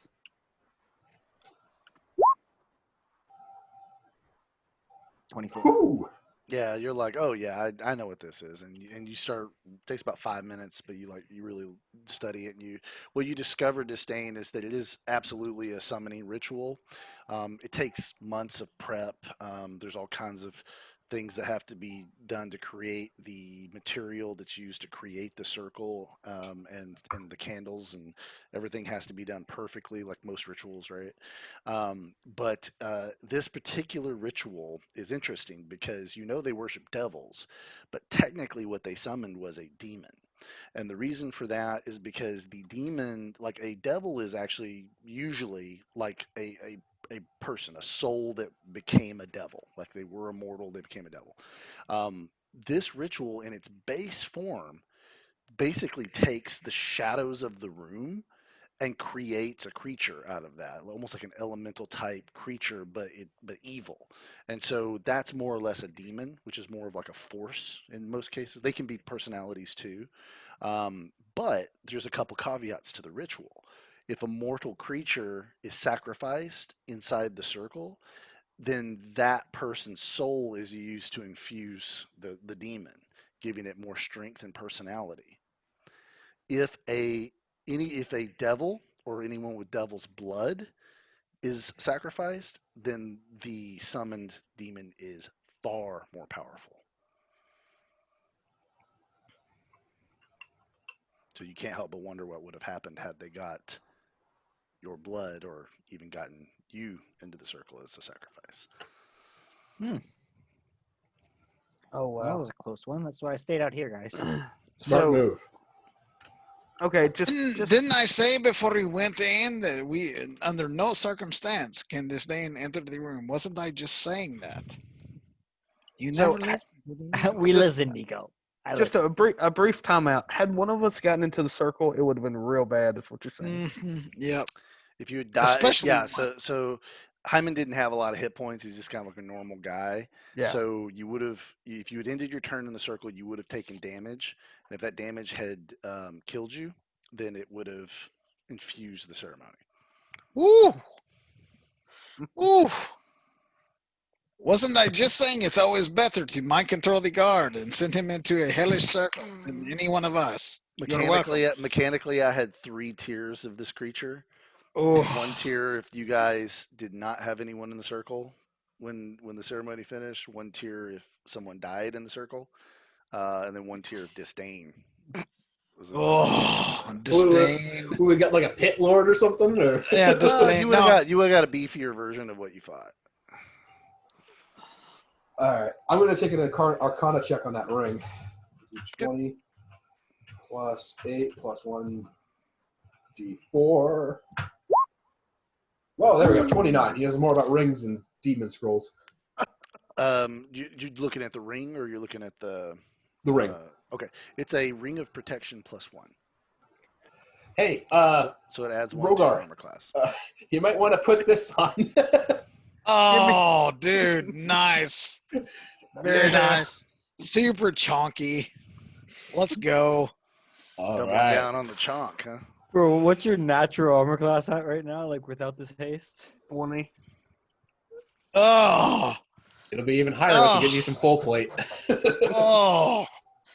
Come on, man. Let's get this guy some plate. I'll pitch in my $20 that I have. Rogar's Okay. got the money. Don't worry about him. Yeah. So- Yeah, I gotta flirt with this girl a little bit more, man. We gotta Yeah. we gotta get this Come price on. down a little bit. We got to get full body shots. Let's get it. All right. So anything else in this room we need to check out? So Yeah, check out Cultist number Demora. 5. We've checked out her loot. Was there anything on the altar, Rocky? No. No. Okay. All right. I'd be confident to move out of here. This room at least. There's more of the dungeon we got to check out, but yeah. Yep. What I'm going to do is move us all along just a little bit, and I'm going to tell you there's no more cultists. If there were any, they fled with the commotion. But if you guys slide over on roll 20, you will see there are some chambers, and these chambers are just have some basic beds and stuff like Okay. that. But there is a chamber that you assume belonged to her that actually has a chest that is covered in black silk. Oh, dude. Nope. Hell no. Hell no. That chest needs some Jesus. Rogar's gonna flash over there, man. I'm gonna use my flashing. I'm not gonna get close enough to it. I'm gonna let somebody smarter than Rogar do it, but I want to use my flash ability while I got it. Okay. Flash yeah. ability. You can put yourself in there. The haste. I Haste. can move really fast. I knew what he meant. All right, I'll move in there too. And Nico just saw a big ass red blur go by him. That's right. It was awesome. I looked just like the Flash. All right, so there we go. Okay. I am Nico's just going to mutter. Go ahead. No, you. Nico's just going to mutter to himself, did those mushrooms have brown tops or red tops? I do not know. Okay, go, Dr. Crawford. Okay. First things first, as I do with any chest, I'm going to be checking this to make sure it's not trapped because if this is her room, it's probably got some of the more important stuff in the dungeon in it, and that would be primo target for a trap they would want to keep people out of. So, investigation check. 28. You do find a trap. Okay. No. It's a spring-loaded trap, so when the lid comes up, it'll set off. Okay. How would I go about disarming this? Would it just be unlock it with the thieves' tools? Is there a different method? You're going to need to unlock it with thieves' tools, and then you're going to need to disarm trap with thieves' tools. So it's 2 rolls of thieves' tools. Okay. If I feel like I fucked up, I am not opening this. Just a heads up. D20 plus 10 plus 1d4. This is the roll to unlock. I think he said I needed to do that first. Yeah, to get the lock unlocked. Okay, so you fumble with it for about 2 minutes, and it clicks. Okay, now I'm going to So roll. you know you can open it. So now to do the trap, you're going to have to push the lid open and work on it. So a fail is setting the trap off. Okay. Woo! I'm going to risk it. Fuck it. 23. Let's go hard. You disarm it. Okay. Yeah! I love Rocky, man. He's my favorite. I love how he paused there for a moment. To Yeah, build you had the to take a stress. sip of water just to make you breathe. Okay, all right. So I'm opening up the disarmed chest. I'm going to look inside. What do we see? All right, buddy. You're going to get to finish this dungeon by rolling twice on this chart. Okay, I'm Yo, out of inspiration. man. So does anybody else want to roll on it since I'm out of inspiration? I Is have that- inspiration. Yeah, I got a couple, I have 3 now. Is that allowed, Rocky? Yeah, I'll let you. I love letting you guys use inspiration on treasure because then you can't use it on role Yeah, playing on- shit. when it or actually shit. matters. When it So, actually matters. I love when y'all burn it on this. So. Use it only for the greed. Feel it, Rogard. Embrace it. I'll It's roll on good. one. You roll a 1. Now if I get like a 25 or something, that you know. No, you gotta roll 1d20. Yeah. All right, go ahead. Get a 20 though.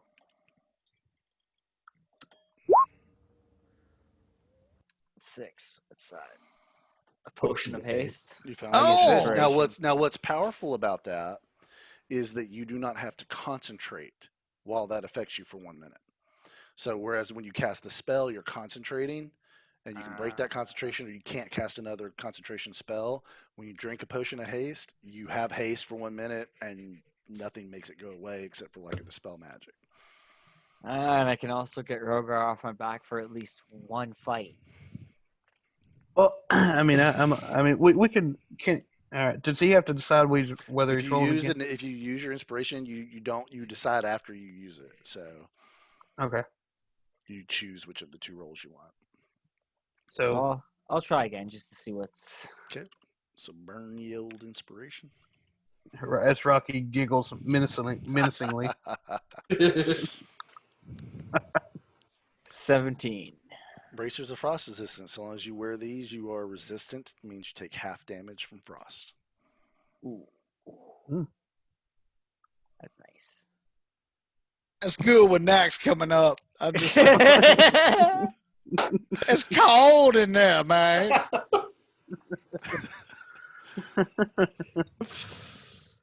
What do you guys think? Should It's up to you, man.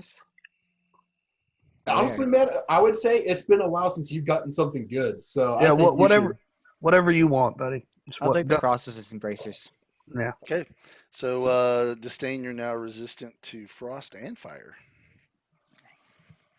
My vote was for Zoc. I was like, dude, Zoc, in Officer Chat. I was like, And our Zoc, loot council was like, the Zocky. I have 3 inspirations. I'm okay with burning 1 if you guys want me to try. No. Mm-mm. You're way too powerful. Save it. Well, I mean, I Please, Just can because give you it to get a somebody. piece doesn't mean you can't give it to someone else. Yeah. Oh, come on. Oh, Rocky, you're not helping. You're not helping. Rocky's Just like, trying to burn yeah, some inspirations here, man. Well, yes. I have 3. I cannot gain any more right now. Correct. So You're capped. So yeah. So Burn the inspiration I gave to you for dancing with me. give me a 20. Thong. Ooh. a major mana Ooh, potion, which is actually very strong. Actually, that's wonderful. so mana potions actually don't exist in standard Dungeons and Dragons. I homebrew them, and but the way I did it is they give you your spell slots back. Mhm. So for example, if you drink that, you have 4 spell slots, so you could do a level 3 and a level 1, 4 level 1s, however you want to distribute it. Wow. Okay. I think we need to keep that, guys, in case we get in Yes, sir. a situation like this again. So I'm okay with keeping it, and then we need to decide as a group who it goes to, though. Yep. If I could give you guys a little peek behind the curtain, as we play this campaign, the dungeon crawls can get longer and more arduous. So be thinking of what you would be doing in situations where it may be a long time until you get a long rest. So an Yeah. item like this is actually very Yeah. powerful for that. That's why I'm saying that. As much as I want to get a 20, man, I think this is better for the group. Oh, it is. Let me tell you, as somebody going into a dungeon without spell slots, you're going to want a major mana potion. That's what you're going to want. Okay. Congrats, All big right. time. Yeah, we'll take that then. All right. Skin crawling, still. I can't believe I Oh, did yeah. that shit. I'll give it to Nico because I just don't want to write it down. I don't use mana. Mana's yucky. No, dude, you're too tanky to understand it. Thank you. All right. So when you guys let's do this. Let's take a quick bio so I can fix something on the map, and when we come back, Okay. we'll keep the party going here. Sounds good. I mean, I got to hit him 3 times, but yeah. All right. Even in the middle of all of that danger, I never once thought of leaving your side at all. I promise. So you guys takes you a little bit to get back out of there, right? So and what you Dr. Crawford, what you and Rogar feel when that haste wears off is this heavy lethargy that just sort of takes like a minute to actually wear off. It's like you almost swing the polar opposite of the haste, where you had all this energy and you're moving super fast. Finally got But then you up. after a little Yeah. bit, you come back to a baseline. You're able to move again. The blesses wear off, except for everybody except for Rogar and Dr. Crawford, because I gave you an OP version of that spell. And you guys leave the ruins, and you kind of find your way crawling back up that rocky enclave outside the stairs, heading back into Valaki. But as you're walking out, you hear some crying and some laughing, and you guys come across a group of 5 Valaki city guardsmen surrounding 2 cultists that are down on their knees. And these guards are surrounding them, and they're kind of like thudding them with the end of their halberds. They're laughing at them. One of them saying, "Oh, the Baron's going to have so much fun with you. He's going to make an example out of you both." And they see you coming, and they say, "Oh, it's the heroes of Valaki." He goes, "Thanks, you guys did a great job. We caught these running out after you finished off the ones that were left inside."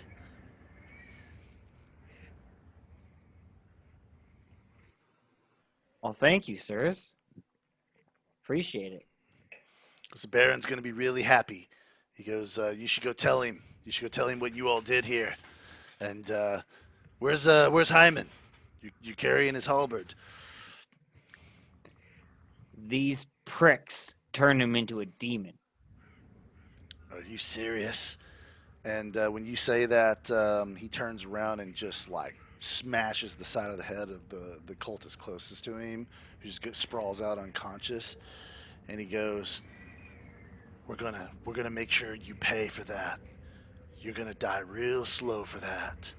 He goes, "But Baron gets to have his way first. You need to be made an example for the whole town." He goes, "You're heroes.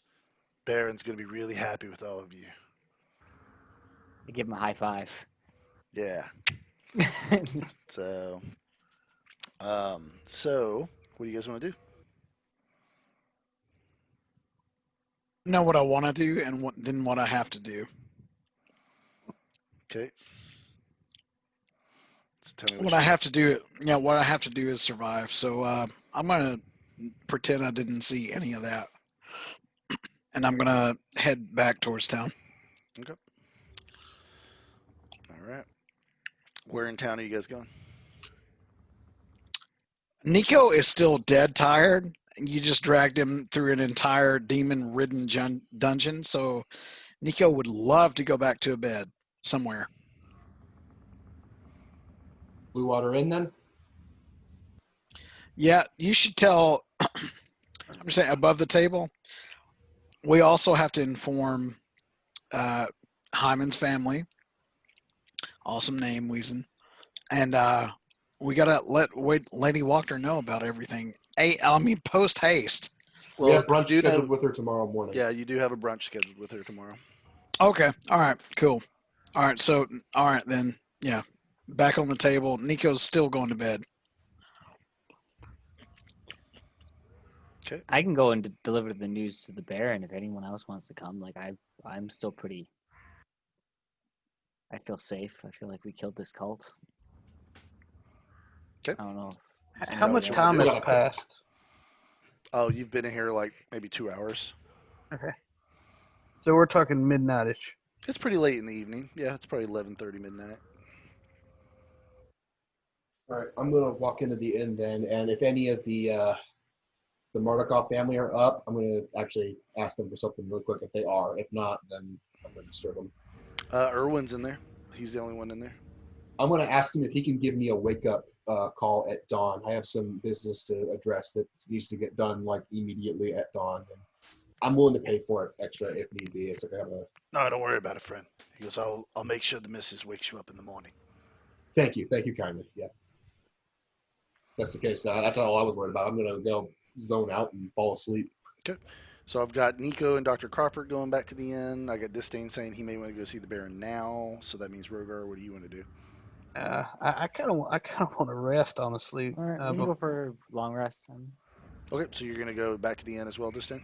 Mhm. Okay. All right. So you guys go back to your rooms and hear the most precious sentence a DM could ever utter to his party. You get a long rest. yeah. So yeah, it's a beautiful thing. So all your spell slots are back, all your hit points are back, all your abilities refresh. And in the morning, there's a knock on the door. A kind but strong female voice says, "Up and at 'em, boys! You wanted to be woken up at daybreak. It's daybreak. Oh, all right. We'll have Thank some you. breakfast ready soon if you're hungry. Coffee's already in the pot downstairs. It's actually it's tea. They don't have coffee in Barovia. Um, so yeah, so you guys get up and start your day. So I'm planning on heading over to the church to pick up our compatriot. I should be back shortly, hopefully before by the time breakfast is ready. So, did any of you just want to stay here and rest, or what's your preference? No, I'll go with you. Okay. Okay, and Disdain and Nico. I'll go with. I'll go with them. Okay, so everybody is going to go to the church. We're going to church, and Well, it's Sunday after all. So. yeah, It I know, is. right? Okay, so you guys make your way over to the church. You walk inside, and you see Father Lucian. He's looks like he might have been up for a while, but he's actually got a broom, and he's actually just sweeping, and he's singing a song about the morning, and wait for the morning, and has some religious meaning to it, and he says, "My brothers, be welcome again in the house of the morning, Lord." Blessings be, Father. Thank you. Is our companion still here? Or Indeed, she is. She slept in my chambers last night while I slept on one of the pews, but I'm not right. sure that she's awake yet. Should probably go get her. Thank you for being willing to look after her overnight while we were dealing with Of course, of problems. course. I don't suppose the Morning Lord led you on the quest to find the bones of Saint Andrew, did he?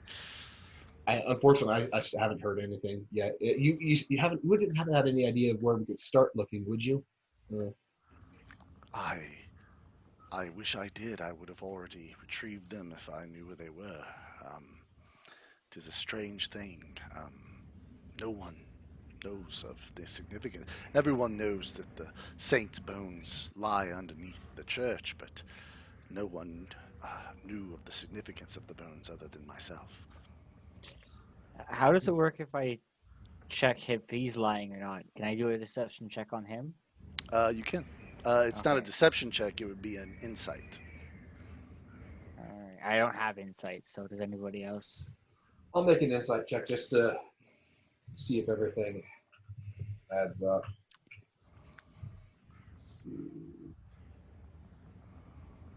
Even if it doesn't, I'm not sure if I'd say something just to avoid being rude, but I'll make the check. Yeah, 12. Um, Seems like he's telling you how it is. Yep. Okay. Can Can he show us where the bones laid? Can I do an investigation check where they were? You would like to see the resting place of the bones? Yeah, and maybe I can see if how they got lifted. Certainly.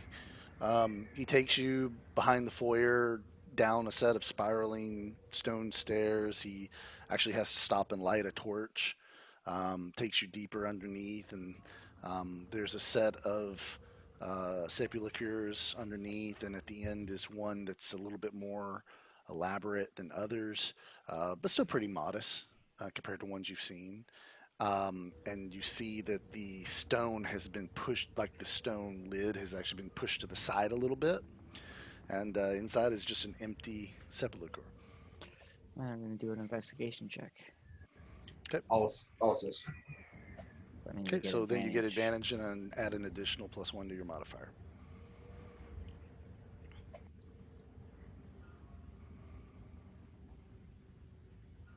Um,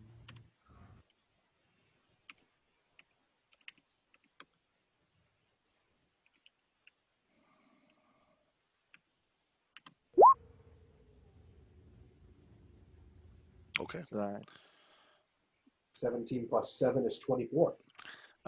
So as you don't see anything at first, right? And it looks like it's just what it is, what it is. Um, until you take a step back, and then you ask Father Lucian to hold the torch a little bit closer. And when you do, you realize the whole place is covered in dust, obviously, right? And then you realize that whoever would have pushed the lid would have left prints. And so you look down, and it's not like, CSI, like you can't read the fingerprints, but you see that the size of the handprints are not a full grown person's handprints. They're smaller handprints, either a female, like a small female, or a small male would have been the one to push this aside. okay. But that's all you can get, even with that great roll. That's which is really good. But that's all you're able to get out of this scene. It couldn't be a monkey. It's definitely not a monkey. Damn. Okay. I And just there would have to be, it's not a light lid. Like, it would take a lot of effort to push this. I mean, you wouldn't have to be like crazy strength level, like, but it would have taken someone being really dedicated to pushing that lid open to getting in there. all right.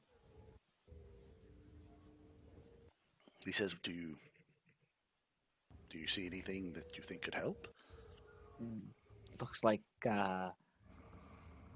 some smaller individual came and pushed this open.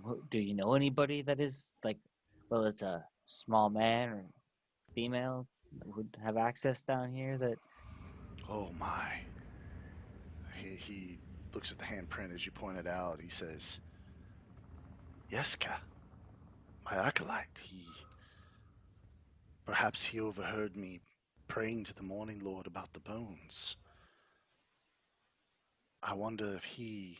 No, Yeska is a good boy. He is a where good is he? lad. He is out doing chores. He is perhaps at the marketplace, or He has a variety of things he does before he comes and starts his duties here. Usually he is here in the afternoon.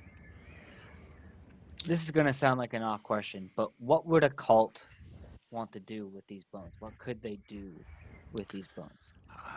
I could not speak to the mind of such people, but I fear the worst, though the bones are blessed by my God, and I would like to think that destroying the bones would not be easy. They What would not about be making them destroyed by into? mundane means. What about making them into something unholy? Saint Andro was a true servant of the Morning Lord. I cannot think of the force that would be able to do such a thing. Strahd? No. Count Strahd is. I, in my youth, was quite vocal against the man. I do not approve of necromancy, and um, it is known that he deals with the undead, and I was vocal against him in my youth, but as an older man, I have resigned that he is the rightful lord of this land, despite what my brother-in-law, the Baron, may say. And I cannot imagine, even with his power, he could do such an act. What about these dark forces we've been hearing that are in the land? I have only heard whispers of these forces that they exist in this land, but the darkest force in this land is the people's inability to accept the light of Lathander. Do I have the paper still from Mhm. the cult? Yep. I take that paper out and I Well, show him. if did Dr. Crawford give it to you, or did he just show it to you? Because one of you So two has it. I believe I handed it to him last for him to inspect Yeah. it, and I don't think we ever said anything about him giving it back to me. So So you do have it. So I take it out and I show it to him, and I ask him, would a cult with this kind of ritualistic power be something that we need to be worried about? Let me give him a religion check. He looks at it for a while. He says, "No." He goes, this has the work of evil about it, but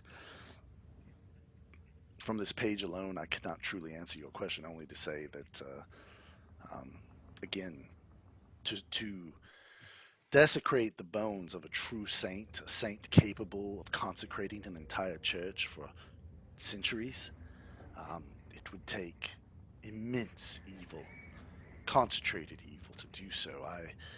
I wonder if the purpose of removing the bones was to sell them, or to perhaps remove the church's consecration for whatever nefarious, mean purposes. I cannot say, but I know the bones cannot be destroyed easily, and I know they cannot be corrupted. In my heart, I know that. Father Thank Lucen, you. you said that it would take immense evil power to be able to remove the bones from this place. No, What to corrupt the bones. The corrupt? bones So could be an evil taken by person could anyone. steal them still. Certainly, Okay. they are bones. They simply could be taken away.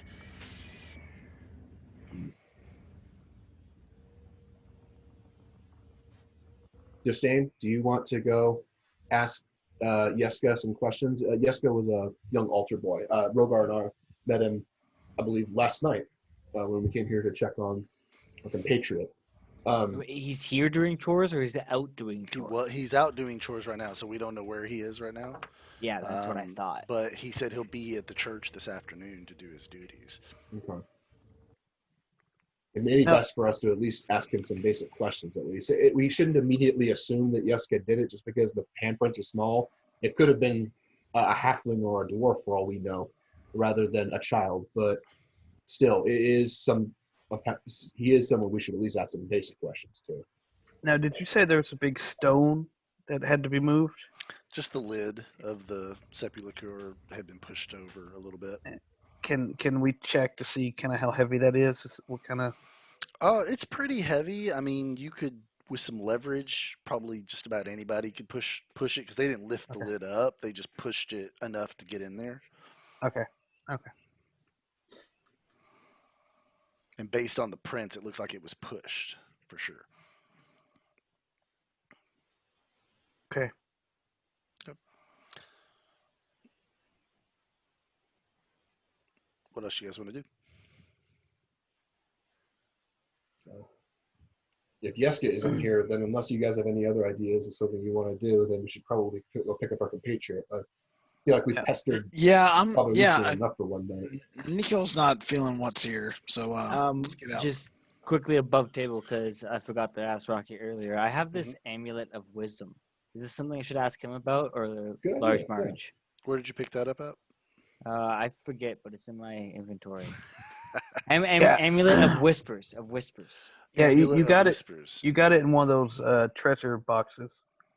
Is where The you got it. Okay, the Amulet of Whispers. The Amulet of Whispers allows you, if you see a party member within sight, you can whisper, and it's like you're talking in their ear, Oh, okay. So it's like comms. basically. But it's like one-way comms. Cool.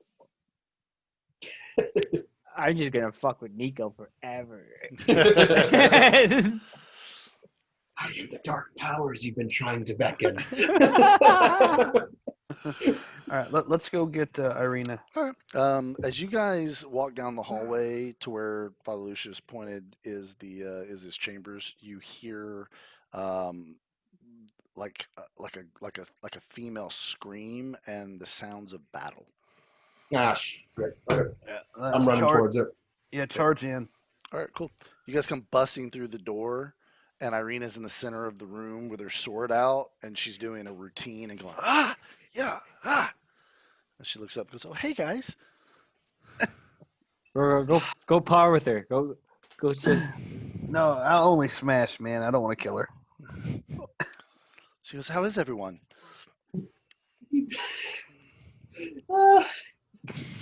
Lady Irina, you just about gave this old man a heart attack.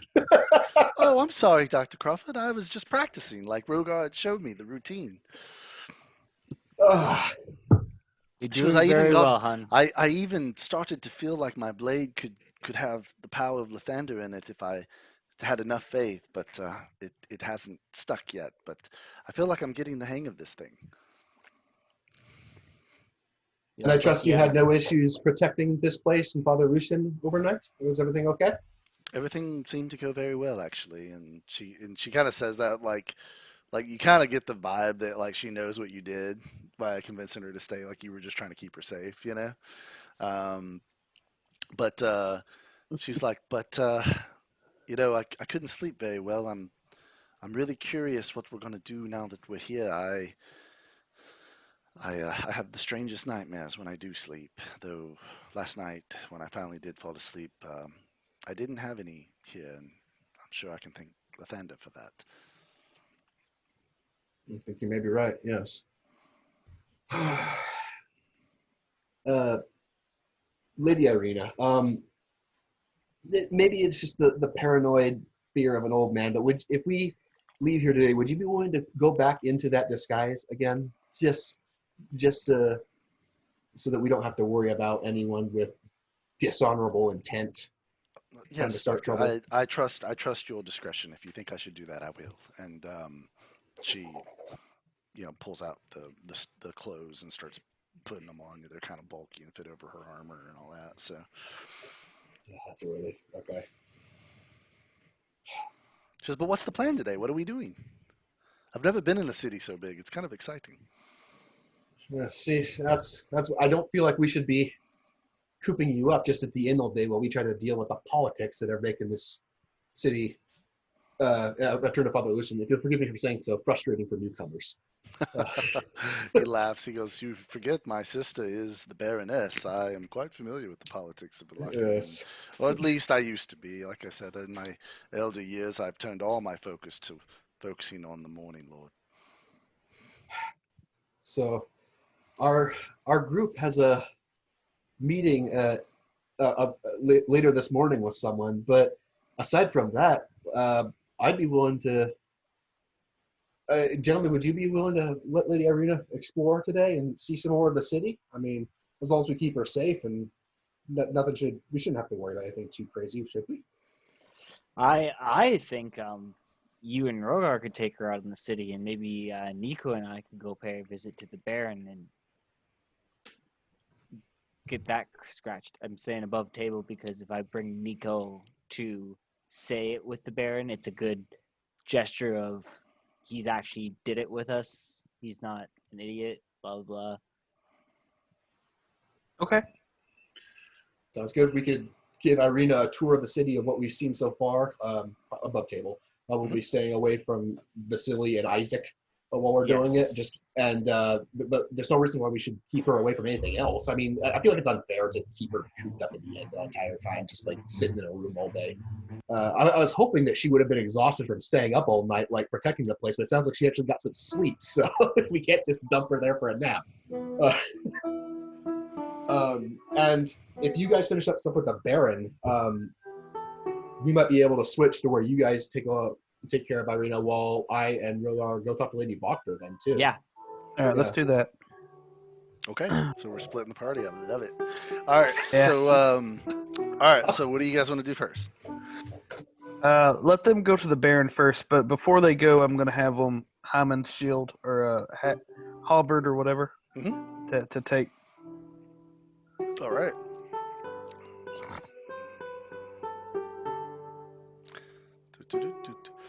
Okay.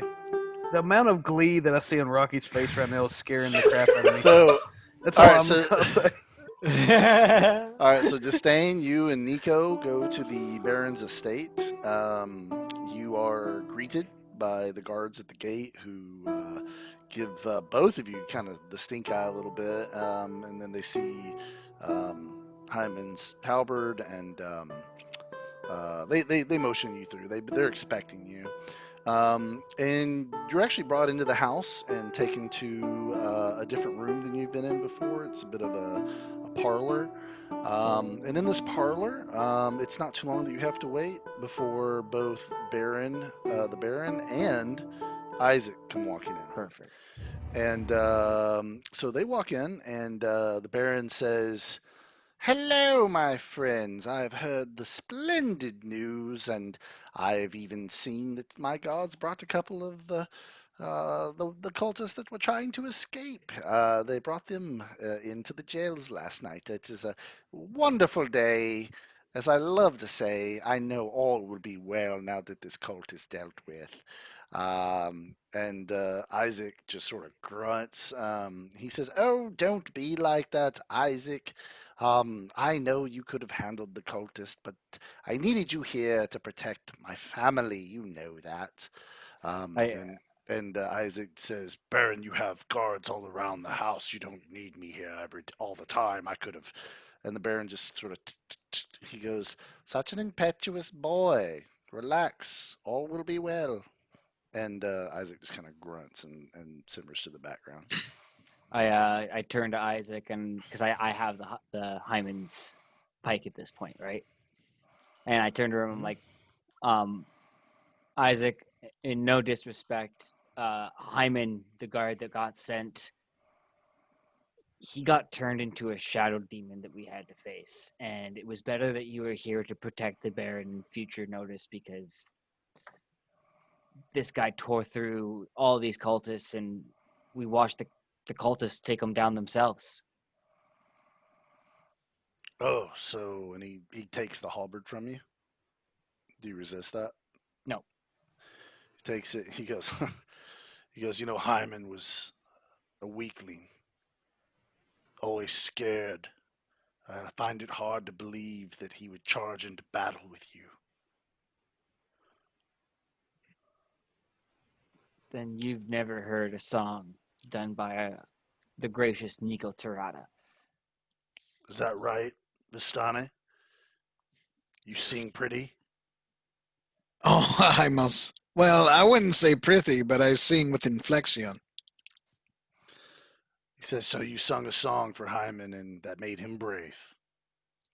No, I did not sing a song about it. I only helped him see the true warrior within. But there were no songs. There were only courage and bravery, and he said he learned from watching you, sir. Okay, that's a deception. So let's get a deception roll on the board. That's why I brought Nico. Love it. That's not my role. He is the second best liar in the group. It's a good skill to keep track of.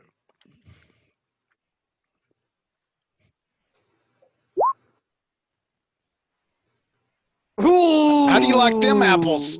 How do you like them apples? How you like them apples, Rocky? Come on, man. Come on. Come on. I can So, see the Let's give you a few. frustration on his face.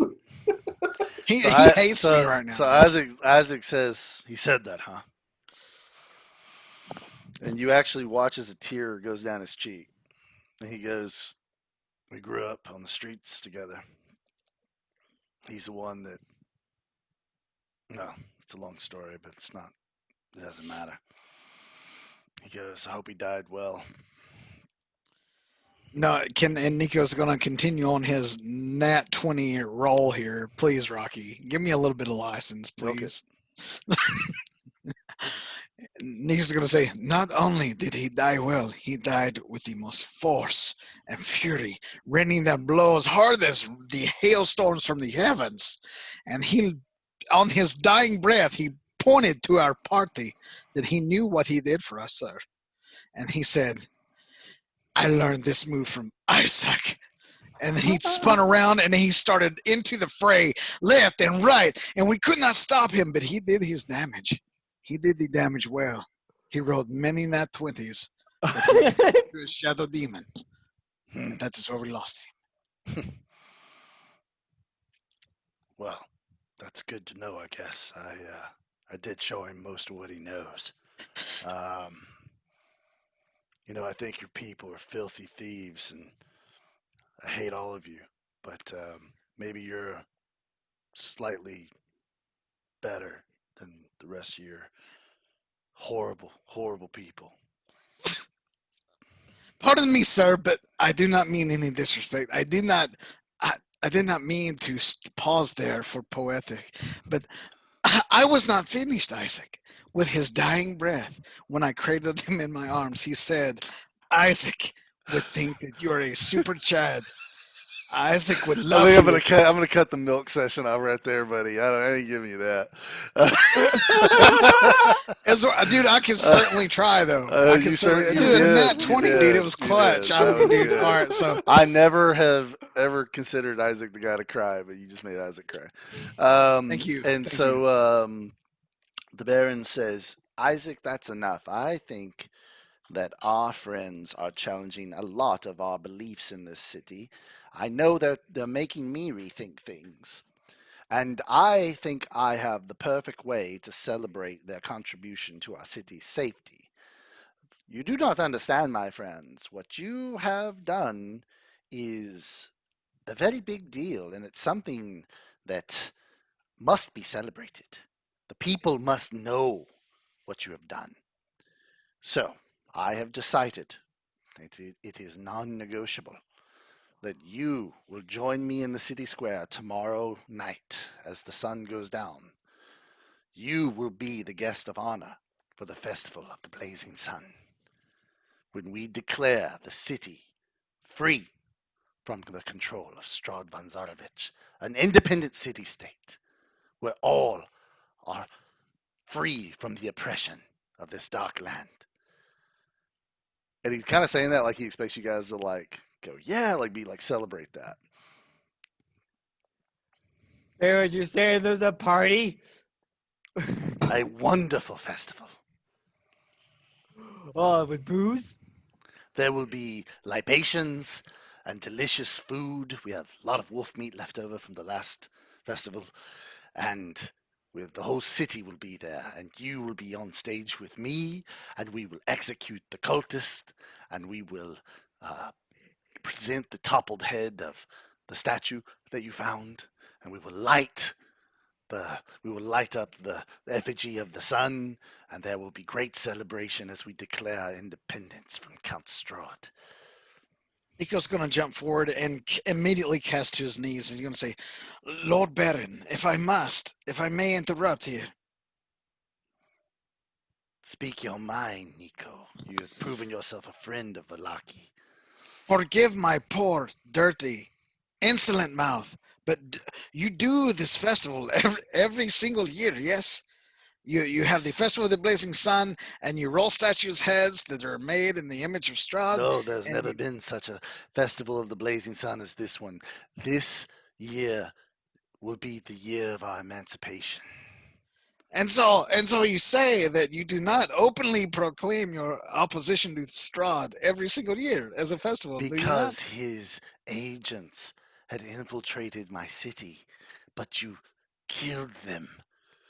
They are dead. Perhaps there's a few left, but they are like rats scurrying in the wind. You have secured my hold on my city. And Strahd, who has never set foot in my city, in my memory, in my lifetime, I send taxes to a man who does not send me correspondence. I know that Strahd could not take Vallaki back from me. My gods are strong. Isaac has created the strongest defenses if he even tried to take the city back. And now, with his subversive agents in the city dealt with, we can freely declare our freedom from his reign. This is a very good plan, but just to summarize, you have never openly defied Strahd in the history of Barovia Never. under your authority. But I have been quite subversive at times. And he kind of like giggles and winks.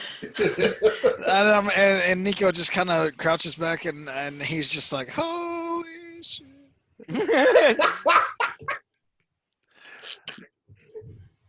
Very friends- quietly. My friends, each of you will be presented with a golden key to the city of Vallaki at the ceremony. Please, you must be here by sundown tomorrow night, and remember, all will be well. And he shakes your hand, disdain, and he just kind of nods at you, Nico. Um, and he goes, I have much important business to attend to. Uh, you know the way out. We'll see you there. Let's get out of here, Nico. You first. You first. My horned brother, I love you. All right, So Isaac. you guys walk back out in the foyer. The door closes behind you, and all of a sudden, you hear footsteps coming down the stairs. You hear a woman wailing, crying, and then you see the Baroness come down to the bottom of the stairs, and she stops and for the first time sees you two there, and quickly takes out a napkin and wipes away her tears and says, "Oh, I'm so sorry. I didn't realize we had guests this early in the morning." She goes, "Can I get you, either one of you, anything? Oh, hun, Do you don't. need We're me to get my not husband?" guests. We're not guests. I'm a demon. He's a Vistani. We're scum. Don't worry about us. Don't worry. She kind of glances around and she goes, "I think that's horseshit. You're good men." Thank you, miss. But don't worry about keeping any silver on us. You don't need to give us any drinks. How? What's up? What's the problem? She says, "Well, actually, you're a master of the arcane arts." She goes, "Could you talk to my son? Why? What's up? He has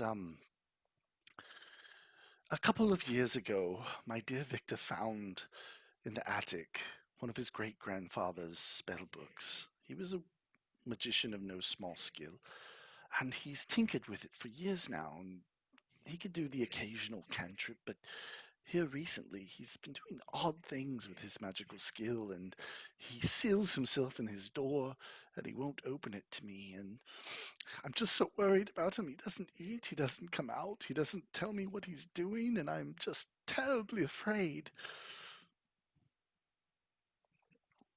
It would mean everything to me if you would help me and just talk to him. I could definitely give him a quick talking to. Nico, She tells you coming? where on the third floor his room is.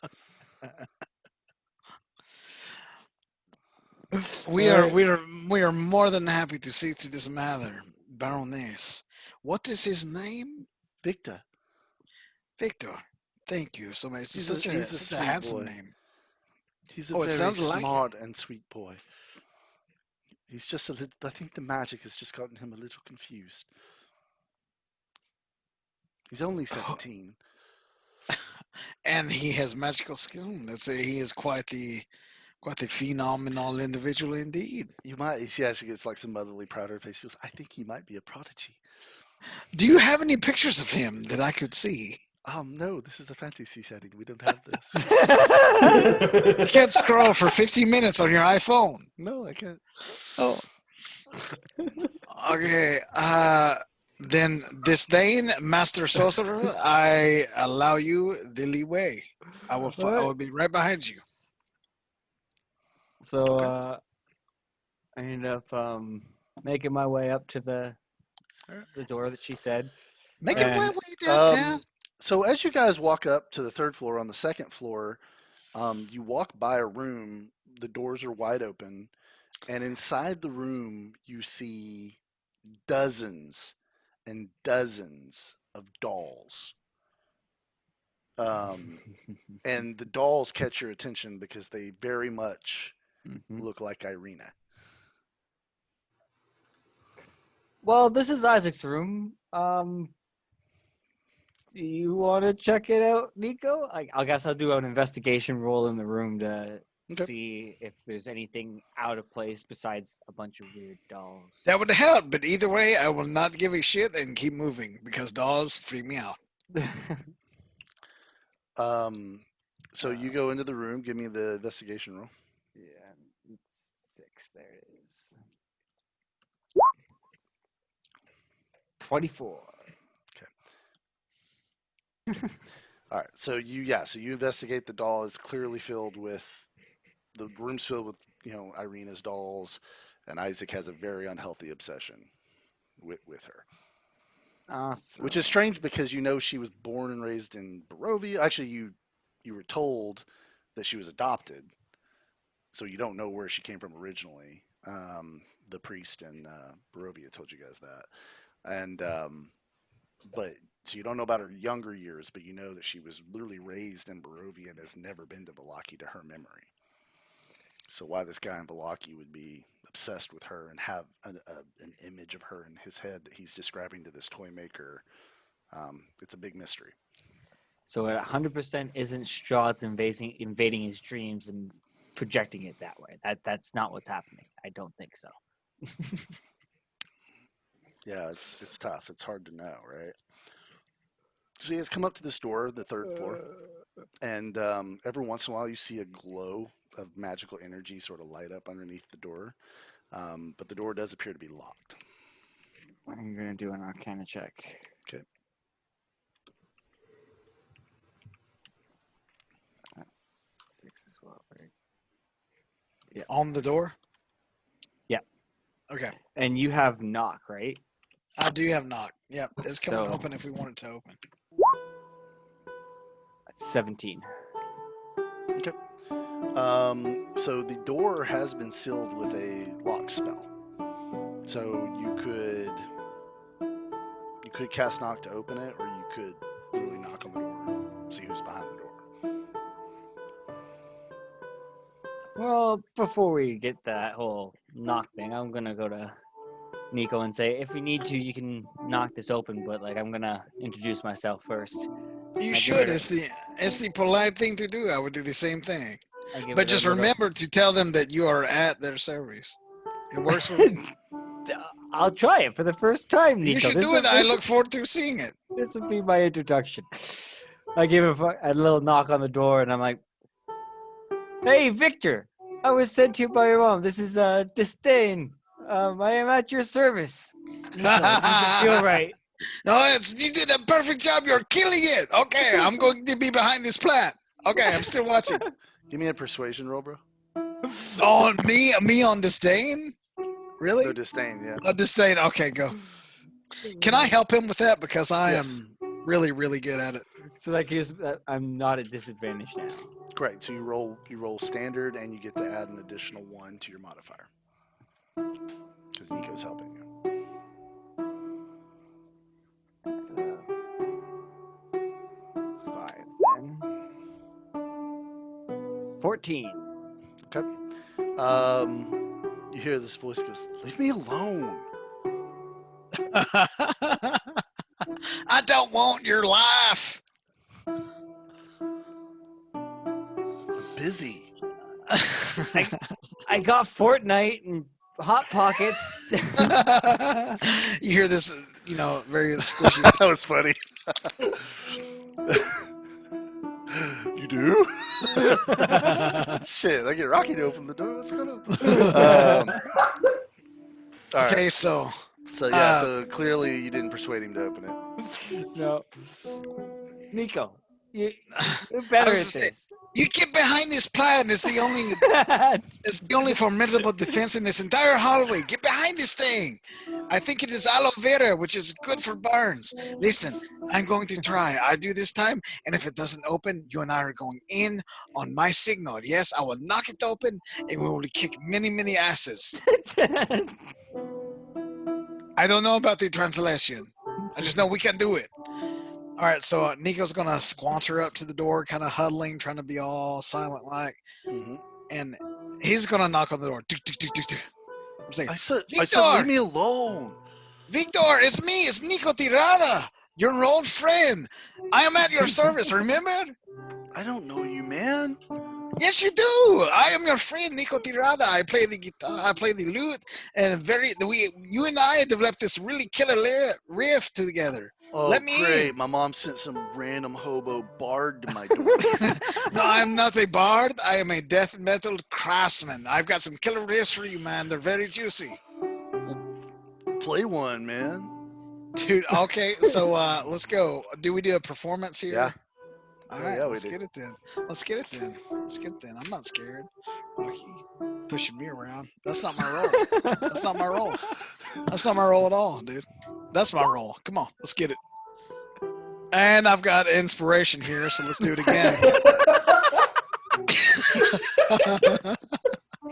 Dude, I've got a burning inspiration here. I've got to. Rocky, come on. Hey, it hurts. And never bring it up again. Oh, Okay. I'm gonna burn a dude, I'll burn another inspiration. All right. Can I still take the highest? Yes. I'll let you keep burning inspirations if you want. I love it when you use them. Okay, it's the second one. It's the second one. Let's go with E. All right. So, okay. So you play, and I mean, 11, man. I'm sorry, bro. That's just not gonna cut it. Like he's like, you sound like dog shit. I've heard way better music than that. I'm gonna say, just show me how it's done then. I am tired of sucking. Fine. I come to you. Fine. I'll show you. He goes, are you listening, bitch? And he rolls a 1. He's like, he plays, and all of a sudden you hear like you hear he just completely goes off. Dude, And he please goes, let this beer roll off, dude. He goes, that doesn't count. I can't believe you sounded better than me. He goes, Yeah, because hey man, do you know how to restring a lute? Yeah, I do. I can show you, but you're muting the third and fifth strings with your first and middle finger. That's terrible, man. Yeah. It's terrible form. Okay, the door swings open, and inside is this kind of messy room. Oh And yeah. there's this kind of sallow-looking kid. He's really skinny. He's wearing a cloak. He's holding a lute that's got a bunch of broken strings on it. He's like, "So you're like a servant, right? So just fix it." Say, I can definitely fix it, but wouldn't you love to do it as well? You know, the more problems you fix on your instrument, the more of your soul goes into it the next time you play it. You know Roll this, persuasion. yes? Okay. All right, dude. I'm just trying to break him. I'm trying to hit him with some knowledge.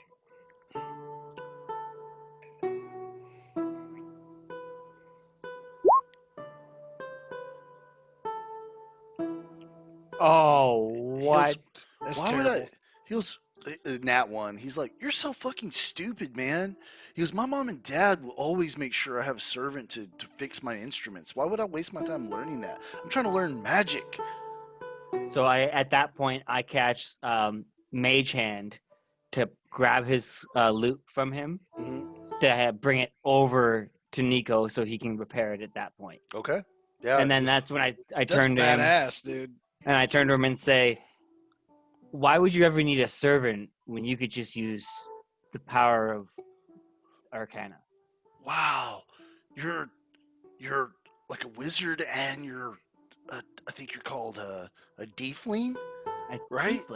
Tiefling. Oh, that isn't. I would think it would be like a D because you're like got devil blood. But okay, you're a tiefling, Tiefling. and And, you know how to use magic. and I'm not a wizard. I'm actually a sorceress. What's the I difference? use the difference is I'm a smooth talker, and these wizards are little twerps. Like, you want to be good with the ladies, you got to talk with me, man. Like, I'll tell you how to lie through them, get through your stuff, and flash a light on when you're trying to get away from them and their Roll exes. persuasion. I'm helping him.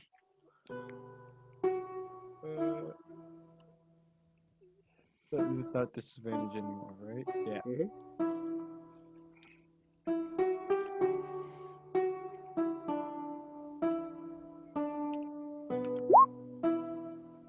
19. He goes, well, I'm definitely open to some tips on that front, bro, but I've already used magic to get a lady. Didn't didn't end well, but her name was Stella, and let me just tell you, she was lapping it up like a kitty, man, like a kitty with milk, because of my magic.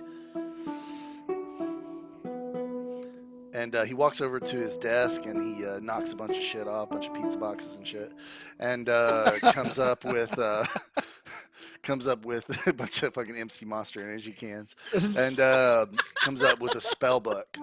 He goes, "This is my great grandfather's, and I've unlocked most of the secrets of it, and like I can feel the power inside of me is greater than my ability to use it, and I think I figured out a way to teleport out of this shithole country, and I'm not even gonna tell my parents about it because fuck them." I look at him and I say, and you feel that you have too much power? Is that your struggle right No, now? Or I don't know how to unlock it, man. I just feel it like in my veins, and when I cast my magic, I think I don't know the right words to say or the movements to make. I follow the book, and sometimes the spells work, but sometimes something kind of crazy happens instead. He you goes, should pass me the book over so I can see if I can see anything off it. "Give me another persuasion." I was hoping for deception. Damn it. Nico's helping always. He's like, "Yeah, you should do that." You should do persuasion. 17. He seems a little trepidatious about it, but he does hand you the book. All right, I skim through it.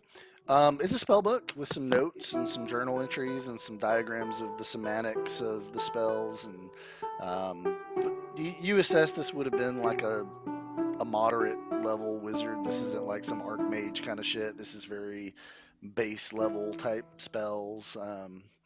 But someone who had some natural ability and read this book could possibly self teach over the course of time. Can I do an Arcana check on his notes? Yeah. 15.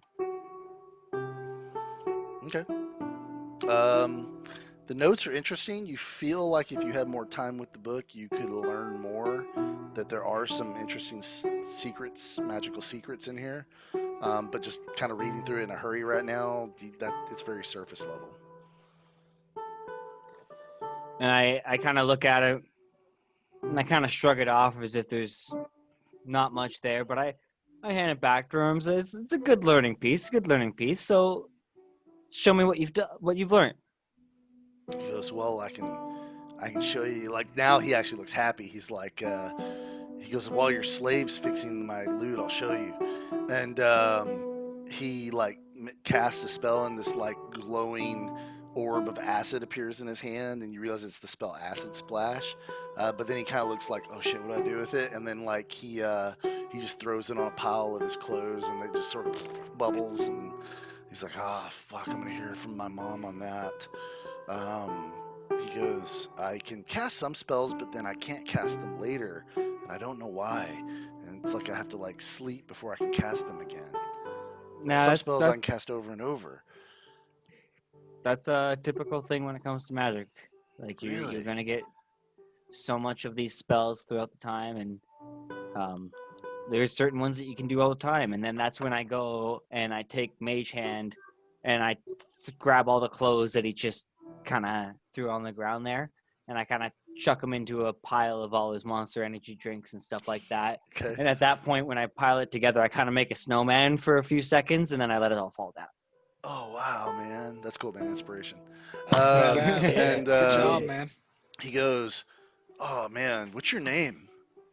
Oh, my name's Stain. I'm Victor. He goes, "Would you mind teaching me some stuff? What do you feel like learning? What do you got, man? I want maybe teach me how to do that hand thing." Mage hand. I could teach you mage hand. I could also and I think about my cantrips right there, and I don't want to teach him anything that's gonna really do too much damage to people, Mhm. right? So I'm thinking about things that he can do to just kind of like prank his mom, right? Okay. So either mage hand would be decent, and then I give him the option of gust and also minor illusion. Okay. So to teach an apprentice like anything, even a cantrip, takes a long time, like weeks, right? Okay. So you're able in the short amount of time to give him some pointers, and it's enough that he can kind of get the gist of what he should be doing. But you don't really get him. He gets frustrated a couple times, like teenagers do, you know. But you actually feel like he appreciates you trying to show him some stuff. Nico, you end up fixing the loot and stuff, and he takes it back from you, and he goes, and then this is after Disdain's been working with him for so long, and he goes, um, "Hey man, I'm sorry. Maybe I was kind of a dick to you, man. I'm sorry. Thank you for helping me." No, I apologize to you, sir. I'm just all about the jam, and this time I just did not groove with it. Maybe next time we will strike a different chord. Yes? Yeah, if you guys want to come back and hang out sometime, like that'd be cool. I would totally like to hang out with you guys again. Perfect. And then you guys are able to exit the house, and as you're walking out, Lady Walker says, "Well, how did it go? He's calmed down. You think if I went up there, he would talk to me?" Yeah. Just tell him your buddy Disdained is maybe coming back and stuff like that. And anytime if he feels like you're getting a little bit honorary, just give me a shout, and maybe me and Nico can come back. And you know, it's a teenager. Does the Baron give him much attention? Well, his father is a very important man. Running a city of this size is a lot of work, and I would like him to spend more time with Victor, but it's not really possible with all of his responsibilities. Yeah. He's learning a few things here or there, and maybe you could help encourage him a little bit in that sense, because he's got a bit of potential behind him. So She says, "Well, I'm just so happy to finally be able to go talk to him." She kind of goes to shake your hand, but then she just gives you a hug. And then she looks at you, Nico, and it's a little awkward. But she goes to give you a hug too. see, he doesn't smell that bad. She goes, "What a horrible thing people say." She goes, "I love your people. You have the best music, and I love your dances." She goes, "Perhaps you could play a little bit for us at the festival tomorrow night." Oh, I should certainly hope so, but I am not rolling too well tonight on my performances. So I will hopefully be much better next time. She goes, "Well, I'm gonna go say hi to Victor. Thank you both so much. You know your way out." And she like darts back up the stairs. The two of you just standing alone in the foyer.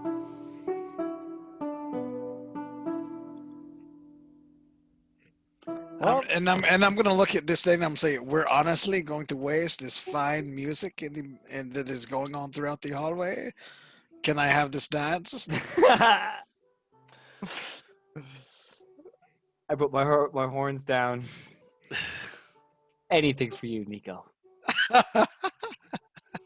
So you guys do a little dance in the foyer. Yeah, we're dancing, man. We're So waltzing. you guys dance for a second, and all of a sudden you hear, "What the fuck are you two still doing here?" You turn, and out of the parlor, standing in the doorway, is Isaac. "Get the fuck out of the Baron's house!"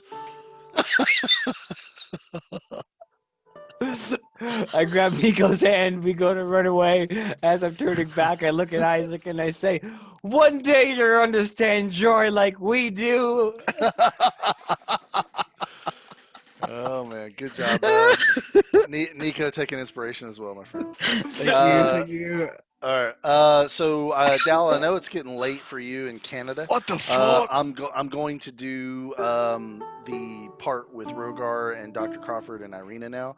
If you need to go at any point, dude, feel free to, and you Yep. can watch the recording later if you want, For or you sure. can feel free to stay, whatever's good for you. But I'm gonna do I that may stick part, and then around for probably I'll end the session after that. stick around for like 20 minutes, but yeah, Cool. I'll definitely All right, watch. let's see how it goes. Okay, so for you guys, I love it. You guys have gone off the beaten path a little bit. So give me a second because I'm not 1,000% prepared. But Yeah, that's we're making okay. Rocky work. I like it. I like it. So I'm just gonna throw this up as a generic image for the city as the background. It's just the Baron's house, but I wasn't. I love it. You guys are going off script, but it's great. I love it. So you guys take Irina into Valaki, and she has never seen anything like this town before. Like it's to you guys, you've traveled. You know that like there's this isn't that big of a town really. But for Barovia, apparently it's pretty big size, and she's really like fascinated with everything, and she's talking to the villagers, and a lot of them are like, "Who's this strange woman talking to me?" She wants to go to the market, which it's a pretty sad market to you guys. There's bread, there's wolf meat, there's some mutton, there's some fish, not much. You see your buddy Bluto standing by a stand with like three fish that are real dinky looking hanging there, like a real like hungover look on his face, and that's the city square. Right. And while we're doing all that, I'm keeping an eye out just in case Lord Von Holt or Isaac come walking around anywhere. Because if they Yeah, do, I'm going to try to distract Irina and move her away from that. So yeah, yeah, certainly. hopefully we'll get lucky though. Yeah. Well, above table, it's not going to be Isaac because he's But I know that above table, yeah, yeah. But above in table, you know that. character, Yeah, you're with, looking with out for the that. with that Eliza check, I could kind of fudge that a little bit because we were in the same room and I got the observant feat. But that Disdain and Nico's thing, that was the other side of town. There's no way I Yeah, wouldn't know that. So and you have the observer feat, right? yeah, I can read lips. Yeah, I you're never you're you're you're found myself in a watching the situation where it's crowd. You're useful. definitely Yeah. alert to what's going on here. But she's looking at stuff, and Rogar, what are you doing? I'm trying my best. I'm looking around my shoulder. I feel like I'm with the girl from Tangled right now, Yeah, but for she's sure. just happy and running around everywhere. So Yep. I'm just trying to keep her like focused, and then also looking around my shoulder and everything. Okay. Yeah, she's really fascinated with it, and you're more or less watching over your shoulder as you guys move through the crowd, and you don't quite realize that she's actually in front of Bluto. And she goes, "My good man, where's all the fish?" And he goes, "Oh, lassie," he goes, "there's no fucking fish. Pardon my language. There's no fish in the lake. A wizard's killing all the fish." And she goes, "A wizard?" She goes, "That is fascinating." She goes, "Rogar, have you ever heard of such a thing?" And when she says that, Bluto kind of bleary-eyed blinks and goes, "Oh, it's you, my dragon buddy." He goes, "Thanks for all the beers last night. I feel it this morning." I say, "Oh, I pleasure anytime. Uh, it didn't look like you had much luck this morning." Well, these are not much to sell, but they're fine fish, my friend. I'd happily part with all three for a gold for a friend. That's a friend Yeah, discount. Rogar, flip him a gold for the fish. Oh, he's so happy. He takes them, he wraps them up in some like papyrus style paper, and he goes, "There you go." And when he hands it to you, you realize the fish are really like stinky. Like these are not fresh fish. No, I got it. When you go out again? I'm gonna go out. I think I'm gonna take the day off tomorrow, but I'm gonna go out the day after tomorrow, and I have a plan. I have a plan to catch fish, and it's gonna work. I see. I see. Well, make sure to come and tell me about your plan, and a couple of beers on me next time. Oh, then I'll see you at the Blue Water Inn, my friend. She goes, "You know him?" And I said, "Yeah, we met the other night." when you were protecting the cathedral. She goes, Rogar, I really. She kind of looks to make sure. How far away from them are you, Dr. Crawford? Since they were at the. Are you like right there with them, or are you a little distance? Um, is she trying to like say Yeah, something she's private to kind of. She's Rogar? trying to ask If him a she, private question. I'll back off so that they can Okay. talk privately. I'm still keeping an Um. eye out. So, but with your observer feet, you can read her lips. So she says to Rogar, she goes, "No offense to the doctor, but I think he thinks I'm just some kind of frail little flower that will blow away in the wind." She goes, "But you actually taught me how to swing this sword, and I and she goes, I think you think that I can handle myself pretty well." I think everyone needs to be able to defend themselves, no matter what they come against, and I feel like it's my duty to help those that need the help or want the help. She goes, "I feel the same way. When I see all the evil being done in this land, I just want to fight it. And my father, he taught me that those of us that have been given a higher station in life, we should use that for the advantage of the people. And I know Count Strahd desires me." And when she says it, she seems really uncomfortable to even say the sentence. She goes, "But putting aside the fact that a vampire who disguised himself as Count Strahd bit me and has fueled my nightmares for weeks, even if everything he says is true, as a ruler, he has not been kind. I do not. He's been so hands off at times, but then when he does utter his commands or decrees, they're so draconian. No offense. I don't know if that word's offensive to you. Um, but I just I don't know that I want to court him. And when I've asked the doctor about it, I feel like he's given me very careful answers, and you seem the type that will just speak your mind freely, Sir Rogar. So you tell me, what do you make of all this nonsense? What should I do? Well, I think some people fight with swords and some people fight with other things. Um, I think we need to decide what's best for you and what's best for everyone as a whole. Um, there's not a good solution here that we can decide between the two of us. But with the rest of the group, we should be able to make a good decision on it. I just I want to make sure you can protect yourself and hopefully have our back too in the future. I've seen you do that thing with your sword where it lights up with light and seems to burn your enemies. Could you teach me how to do that? Certainly, we couldn't learn it today in the marketplace, but we'll definitely learn it on the way. She goes, I very much look forward to that. And while they're talking, Dr. Crawford, I love that you announced this specifically because I think that you're seeing the strings or whatever. But Vasily von Holt enters the marketplace square. Okay. I'm gonna try to see. So I want to try to distract Arena and move her in the opposite direction of Lord Von Holt. Okay. Was there anything that we saw that I could use as like a something to grab her attention that we passed already, or that's in a direction other than Von Holt? Give me an investigation. Okay.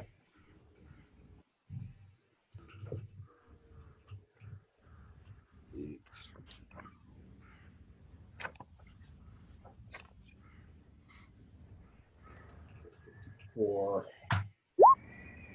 holy fucking shit. These nat 20s, dude. And I was gonna set a high threshold on this one too. Okay, so it occurs to you that she has not been to Mad Marges, which is not far from here, and that a place like that would probably fascinate the shit out of her. I agree. Hey, Irina, would you like to go see a magic shop? A magic shop? Yeah, there's a lady called Mad Marge who runs a shop here. It's rather interesting, in my opinion. She's got quite the personality. Give me persuasion with advantage.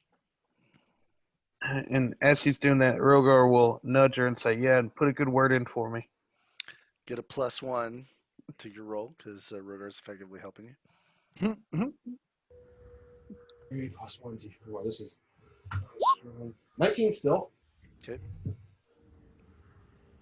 That's good enough. Don't worry about it. Oh, that's right. Advantage. I could have rolled again, but whatever. Yeah, Yeah. it works. So she goes, I would very much like to see that. And you guys exit the market square. You seem to, well, let me give him a perception roll.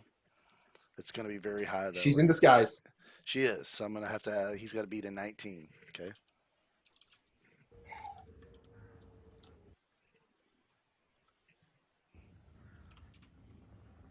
Nat 1. That one. You get out of the square, no problem. So you guys go into Mad Marge's shop.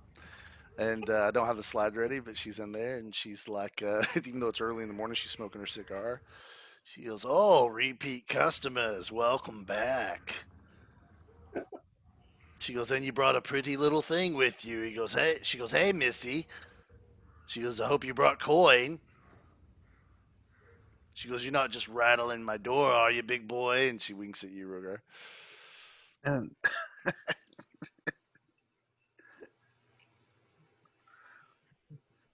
Do you want to take this Rogar or should I? you go first. Yeah, I'm the strong, silent top. Hello, Marge. We thought we'd bring another one of our companions over to take a look around and see if there's anything that caught her eye. But did you hear about? Never mind. Rita, is there anything No. here? She goes, "I heard." She goes, "I heard about what you did." She goes, "Not bad." See, Lady Irina, Mad Marge here is a rather, in my opinion, a rather respectable owner. She wants to make sure she only sells her good stuff to good people. So she's asked us to go do some good in the world before she shows us all of her really spectacular magic gear. Isn't that right, Marge? Something like that. Something like that. She goes, "Let me ask you a question, doctor, right?" She goes, "Let me ask you a question. You guys took down a bunch of cultists that worship Strahd last night. Strahd runs this country, so there's some people whispering that maybe what you did was a bit traitorous. It wasn't quite a valorous thing to do. What do you say to that?"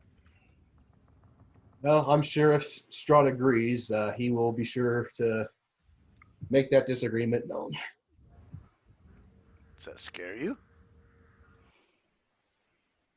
Like a little bit, but I'm hoping he'll understand if it comes to that. Those cultists were doing bad things.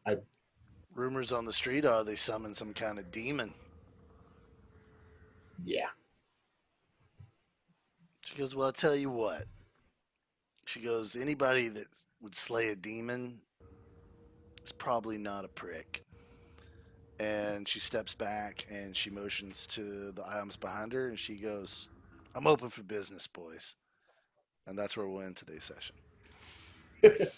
Yeah. That doesn't mean you, Rogar. Oh. All access pass, man. She's open like a filling station, dude. Rogar, get in there. Go get her, big guy.